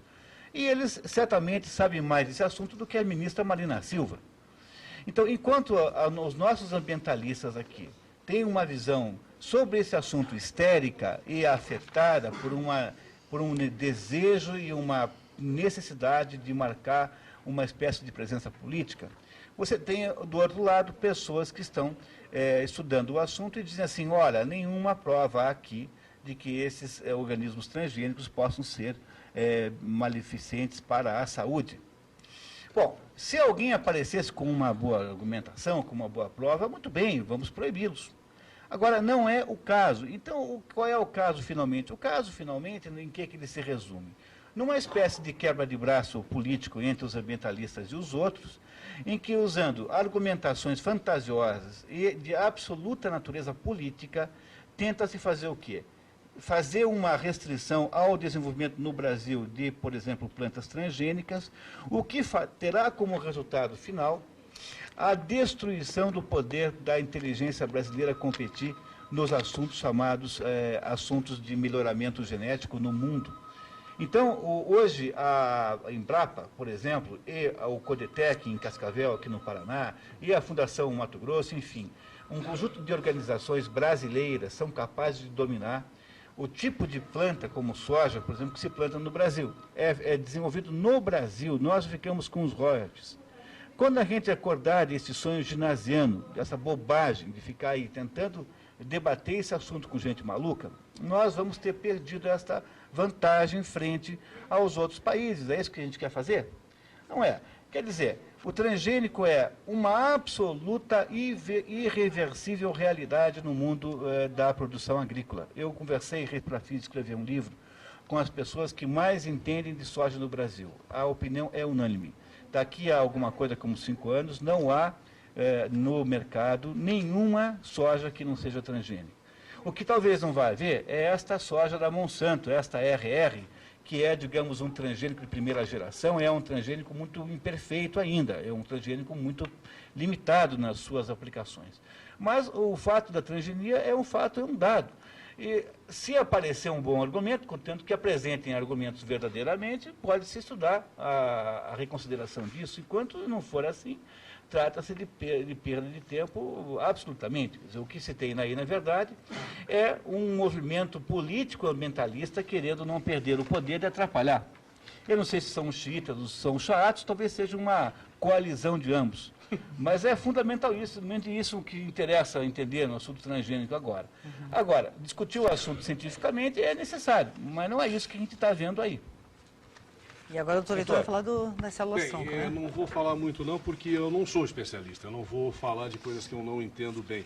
Mas o que eu tenho lido em função de outro tipo de interesse, que não é de realmente me dedicar à pesquisa com células tronco, que não, já tenho a minha especialidade definida e não estou em idade de trocar.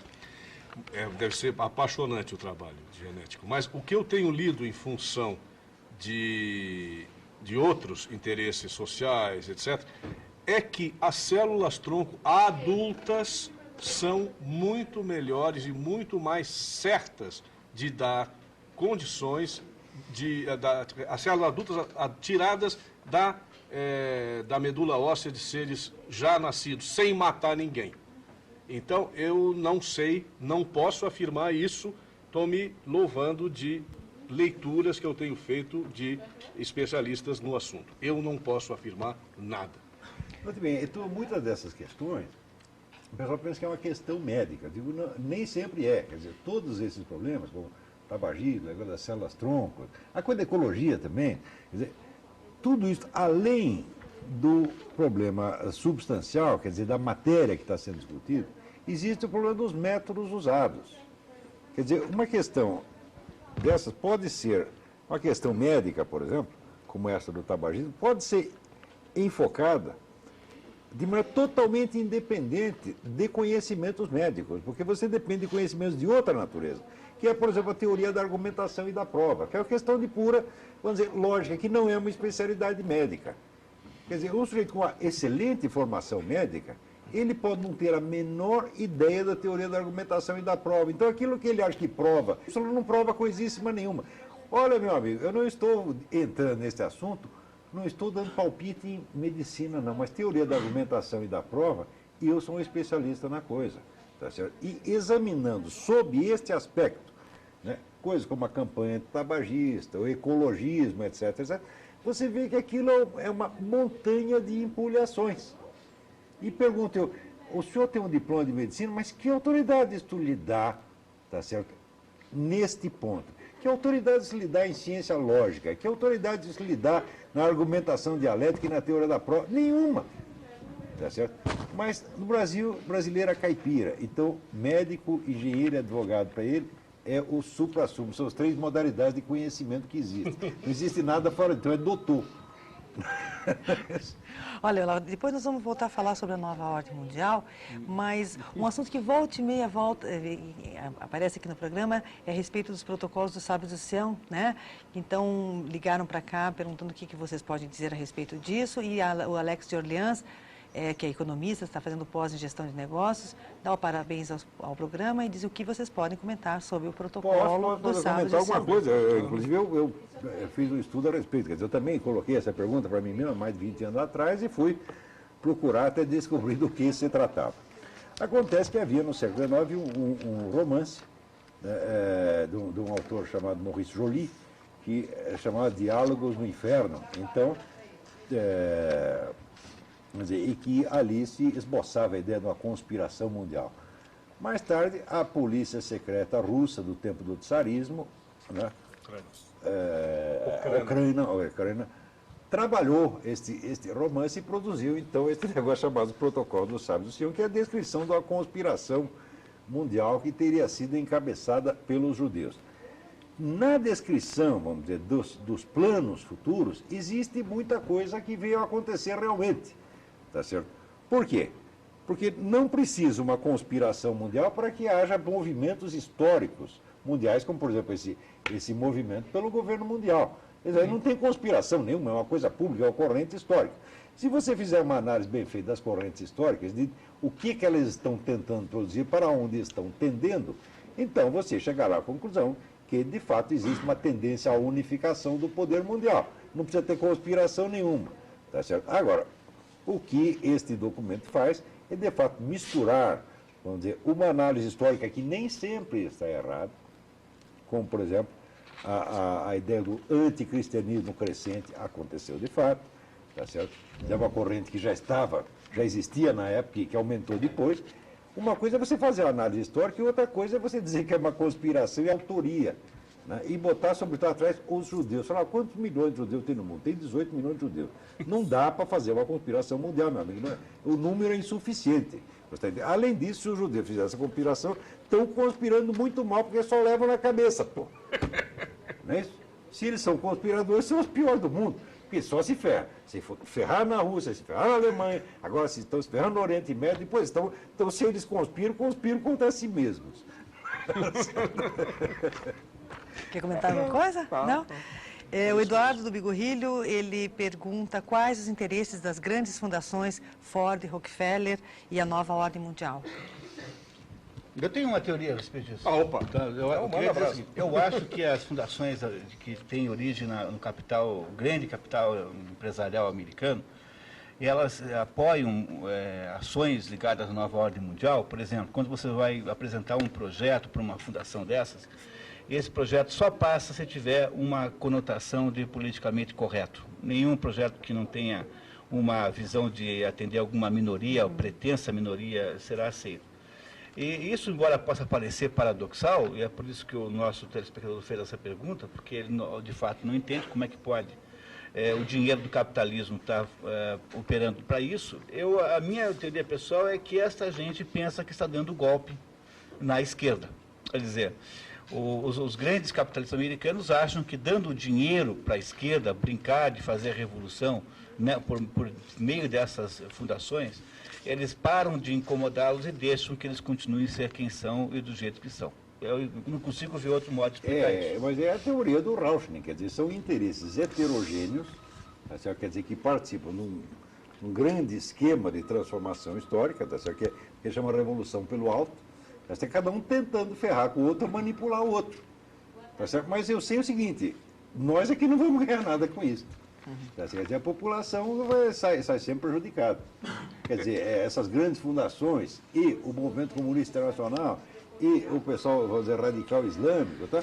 É claro que eles se odeiam entre si, mas eles estão juntos nesta brincadeira para destruir a civilização do Ocidente, o cristianismo e o judaísmo. Isso não é brincadeira, que são, vamos dizer, os valores que fundaram tudo o que nós somos, nossa concepção de pessoa humana, nossa concepção da liberdade, nossa concepção, vamos dizer, quase da sacralidade vamos dizer, da vida íntima humana, da opinião pessoal. Tudo isto é um legado judaico-cristão que não existe em outras civilizações. Na China, por exemplo, não existe a ideia de que o indivíduo vale alguma coisa por si. O que vale é o grupo, o que vale é a família, o que vale é o Estado. Tá certo? E o senhor, por exemplo, que exerce o seu direito de ter uma opinião, o senhor pensa que esse direito surgiu do nada?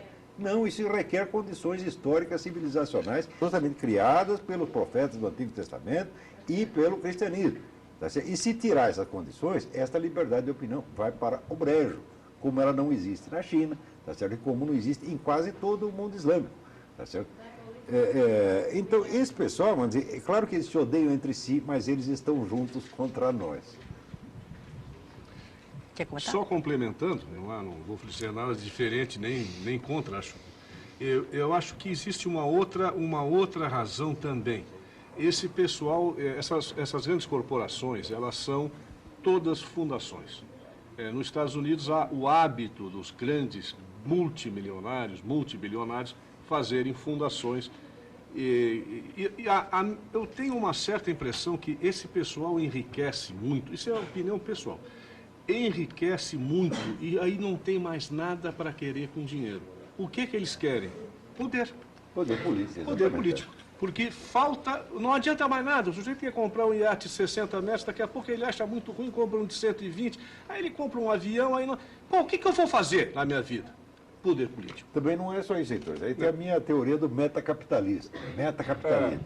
Quer dizer, o indivíduo, é o grupo que enriqueceu com a economia de mercado, tá certo? E chegou no ápice. Quando ele chega lá, ele começa a ficar com medo daquela mesma liberdade de mercado que o criou. Porque até ali a liberdade de mercado está a favor dele, mas e se virar tudo? Ele não quer. Então ele começa a não aceitar mais a regra do mercado. Então ele quer criar um novo tipo de poder que garanta não somente a ele, mas aos seus descendentes. Então ele transforma um poder capitalista, que é dependente da liberdade de mercado, ele transforma num poder dinástico, que se afirma através da legislação e do Estado. Isso é o que eu chamo do metacapitalista. Quer dizer, o indivíduo que se elevou pela liberdade de mercado e em seguida a estrangula.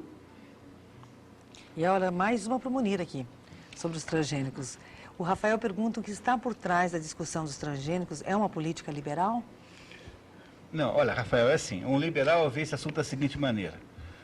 O agricultor pode, quando o agricultor decide que soja vai plantar, ou qualquer cereal, ou soja, ou qualquer outra coisa, ele deve tomar a decisão conforme as suas próprias condições, as suas próprias razões e valores. Então, o que um liberal diz para você é o seguinte: o agricultor tome a decisão que quiser sobre que soja plantar.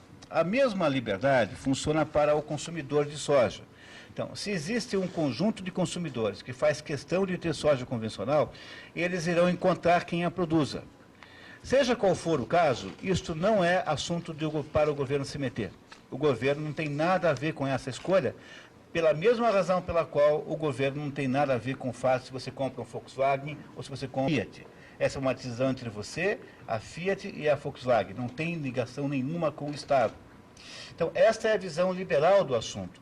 Então, vamos imaginar que, de fato, existam lá na Europa consumidores que vão preferir a soja convencional. Ora, se eles toparem pagar mais, porque saiba você que a soja transgênica não se planta por nenhuma outra razão que não seja pela questão do custo.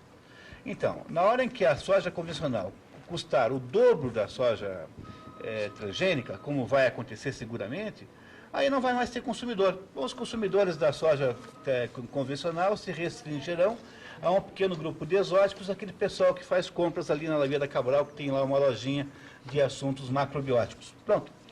Agora, o problema central é que o que está acontecendo agora não é simplesmente a aplicação dessa regra liberal. O que acontece é o seguinte: os ambientalistas precisam de poder político. Como é que eles obtêm poder político? Eles obtêm poder político quando eles estabelecem uma intermediação obrigatória, que é a deles, sobre todos os assuntos que envolvam a natureza, que é quase tudo. Então, o ambientalista fica poderoso politicamente quando ele tem que dar a última palavra naquilo que você planta, naquilo que você cria, naquilo que você come, no que você fuma, o modo como você maneja o esgoto da sua casa, se você usa água assim ou assado. Ou seja, os ambientalistas descobriram que o modo pelo qual eles obtêm um poder extraordinário e fenomenal é criando uma espécie de polícia que vai controlar a sua existência, as suas relações com a natureza. Pois é esta tendência, esse desejo de ser a polícia da natureza, que faz com que exista essa polêmica como está aí. Por quê? Porque é uma polêmica racional, porque o lado ambientalista não tem a menor prova, não há a menor ideia de que possa fazer mal à saúde. Os Estados Unidos produzem um volume de transgênicos de soja, por exemplo, que é igual a toda a produção brasileira de soja. Alguma coisa como 50 milhões de toneladas por ano. Então, a visão liberal é que esse assunto não deveria ser alvo da interferência governamental.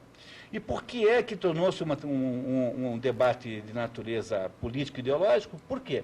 Porque para o mundo ambientalista, deixar de controlar isso no Brasil é uma derrota extraordinária, porque isso mina os planos de poder ambientalista, que é um dos, me permita dizer, um dos pilares da nova ordem mundial. Você não gosta mais das religiões? Quer dizer, todo padre agora é pedófilo? Não é essa a ideia que os filmes de Hollywood põem? Outro dia eu me dei conta que não tem mais filme em Hollywood que não tenha um caso de abuso sexual. Você sabe qual é a classe, é como se todo homem recordista de crime de pedofilia no mundo? Os assistentes sociais da ONU. Mas é muito mais caso do padre e ninguém fala. Pois é, mas veja só, o que faz o Hollywood é dizer para você que está ouvindo o que nós estamos falando, que todo homem heterossexual, branco, é um ser pedófilo, um abusador sexual em potencial. É por isso que todo filme, todo seriado americano, necessariamente tem lá um caso, um episódio em que aparece, como se os americanos, como qualquer outro lugar, fossem abusadores sexuais dos filhos. A mesma coisa, quer dizer, para que a nova ordem mundial possa prevalecer, ela precisa destruir a noção de religiosidade tradicional que existe. Então, como é que ela faz isso? Ela põe no lugar da noção de divindade, na divindade, por exemplo, cristã, ela põe, no lugar disso, põe a natureza. A natureza passou a ser uma espécie de culto novo pagão, que é o que tem hoje. Então, as séculas desse novo paganismo, que são os ambientalistas, precisam ter um poder de polícia sobre todo mundo. E é por isso que fica essa criação de caso com tudo quanto é assunto, quando na verdade esse é um assunto da natureza completamente serena, tranquila, era só questão de analisar as coisas tais como elas são. Agora, ela está inserida numa luta pelo poder que está presidindo a nova ordem mundial. Quer dizer, as pessoas que estão coordenando essa nova maneira de ser, que é uma maneira de ser totalitária, precisam dar ao ambientalista um poder de polícia sobre todo mundo. É por isso que há esta pressão gigantesca sobre os transgênicos. No entanto, os transgênicos vencerão, porque é muito difícil de segurar isso muito tempo. Não tenho a menor dúvida disso, e eles resolverão os problemas que hoje se atribui à agricultura convencional. Quer dizer, os transgênicos já virão com programações genéticas para que a planta, por exemplo, não precise de nenhum herbicida, nenhum fungicida, nenhuma espécie de inseticida e assim por diante. O mundo vai ficar ambientalmente melhor com os transgênicos e não menos, por incrível que pareça. Vitor? Posso dizer alguma coisa? Fique à vontade, o programa é seu. Tem uma pergunta que eu quero fazer para você. Ah, é? É. A pergunta está programada de fazer e nós esquecemos, que é, existe algum partido político brasileiro que esteja fora deste esquema globalista da ONU e no qual, portanto, nós possamos confiar para defender verdadeiramente, não da boca para fora, a nossa soberania? Eu não vejo. Não vejo nenhum. Não vejo nenhum, inclusive, hoje em dia, nenhum partido político é capaz de dizer essas coisas que nós estamos dizendo aqui. Nós todos. Nenhum partido político é capaz de falar mal da ONU. Por quê? O brasileiro não sabe dos malefícios da ONU, mas sabe de pseudo-benefícios. Então, o que acontece? A ONU é intocável. O partido que for contra a ONU ou a globalização política, esse partido está frito. Ele não vai ter ninguém votando nele. E para complementar o que está na mesma pergunta, do que o Munir falou, quando ele fala da liquidação da religiosidade cristã ocidental, eu vou falar o que eu aprendi inicialmente com o Olavo, mas depois me estendi e fui longe. Que todo o plano educacional da Unesco é baseado numa mulher chamada Alice Bailey, que ela recebe esses dados supostamente de um monge tibetano que viveu há 5.000 anos atrás, e ela é a grande influência sobre Robert Mueller, que é e foi assessor da Unesco durante uns 15 anos, vários secretários gerais, assessor, exatamente a ideia básica dessa educação que a Unesco transmite para os países que estão baseados que aceitam a Unesco, é exatamente isso que o Munir falou. A natureza, o retorno à Mãe Terra, o retorno à A terra é a nossa, E é o nosso Deus. ocultismo muito do vagabundo, né, dessa Alice Bailey, né? Quer dizer, a Alice Bailey via coisas, por assim dizer, era visionário que achava que recebia mensagem de um monge tibetano, né? O qual nunca foi consultado a respeito e que ninguém viu em parte alguma. Mas o nome existe, João E essa picareta foi a mestra do Robert Mueller, que é o formulador da política educacional da ONU. Então, é para destruir o cristianismo e impor no seu lugar esta vulgaridade, essa besteira ocultista, tá certo? Do culto da Gaia, da Mãe Terra, etc, etc. Né? Isso é de coisa de gente que é idoso, pô. E é isso que eles estão fazendo com a humanidade, estão chamando isso de educação. Eu vou tomar um outro exemplo aqui, mexendo nisso e ao mesmo tempo também ao desarmamento. Por exemplo, e eu vou dar uma opinião que muita gente me pergunta, como eu sou psicanalista, psiquiatra e tal, o que se deve-se ou não permitir às crianças terem brinquedos, arma, revólver, metralhadoras, etc. Isso virou vamos dizer, virou um caos, virou um inferno. Não se pode, criança não pode brincar com arma. Ora, o que acontece? Há o brinquedo, as pessoas não entendem muito o que o brinquedo serve. O brinquedo serve para a criança ir se preparando às funções que ela vai ter como adulta. Quem é que usa arma na infância? Os meninos. As meninas pegam boneca, as meninas fazem chazinho para as bonecas e os meninos pegam as suas armas e vão brigar de cowboy. Ora, é milenar que os homens são os que vão para a guerra e que as mulheres normalmente não vão. Quer dizer, pode haver outras culturas e tal. Hoje em dia que está havendo mais uma aceitação das mulheres nas Forças Armadas, mas normalmente são os homens. Isso é milenar, isso eu acho que é bilenar, sei lá. Porque, na verdade, a arma da criança não significa absolutamente que ela vai se tornar um criminoso, mas sim que vai se tornar um indivíduo capaz de se defender. Este é o ponto. É preciso tirar lá desde o início a capacidade de defesa e dizer que dar armas faz mal. Porque não é verdade. Eu brinquei de cowboy a minha vida inteira, eu ganhei do meu pai um 2,45 Colt. Tanto que eles brincam, a maioria quer ser o mocinho, não o bandido. Quer ser o mocinho, não o bandido. Ninguém quer ser o bandido na hora de dar os papéis da brincadeira. Ninguém quer ser o bandido. O cara vai porque diz, bom, mas amanhã o mocinho sou eu, hein? Tá, tudo bem, então tá. Bom, vocês viram que nós conversamos durante 2 horas, passou rapidinho, né? Muita coisa aqui. 2 horas. E muita coisa ficou aqui sem resposta, infelizmente, né? As pessoas que participaram do programa não puderam ter suas perguntas respondidas. Isso é sinal o quê? Que nós vamos ter que chamar o Heitor para voltar aqui, né? Vai ter que voltar. Muito prazer. Ele vai ter que voltar aqui, né?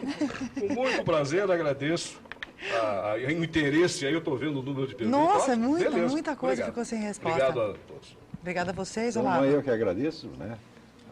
A presença do Heitor de Paula, né, a participação sempre brilhante do Monir e a presença encantadora da Maria.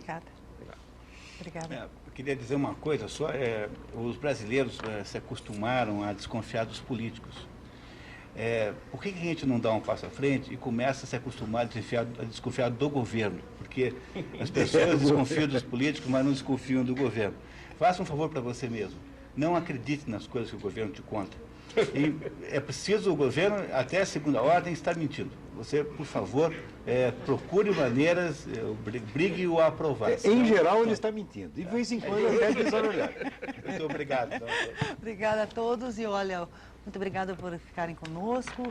Eu espero vocês na próxima semana, a partir das 15h30, com mais um Boa Tarde Curitiba. Excelente semana, um beijo para todo mundo e até lá.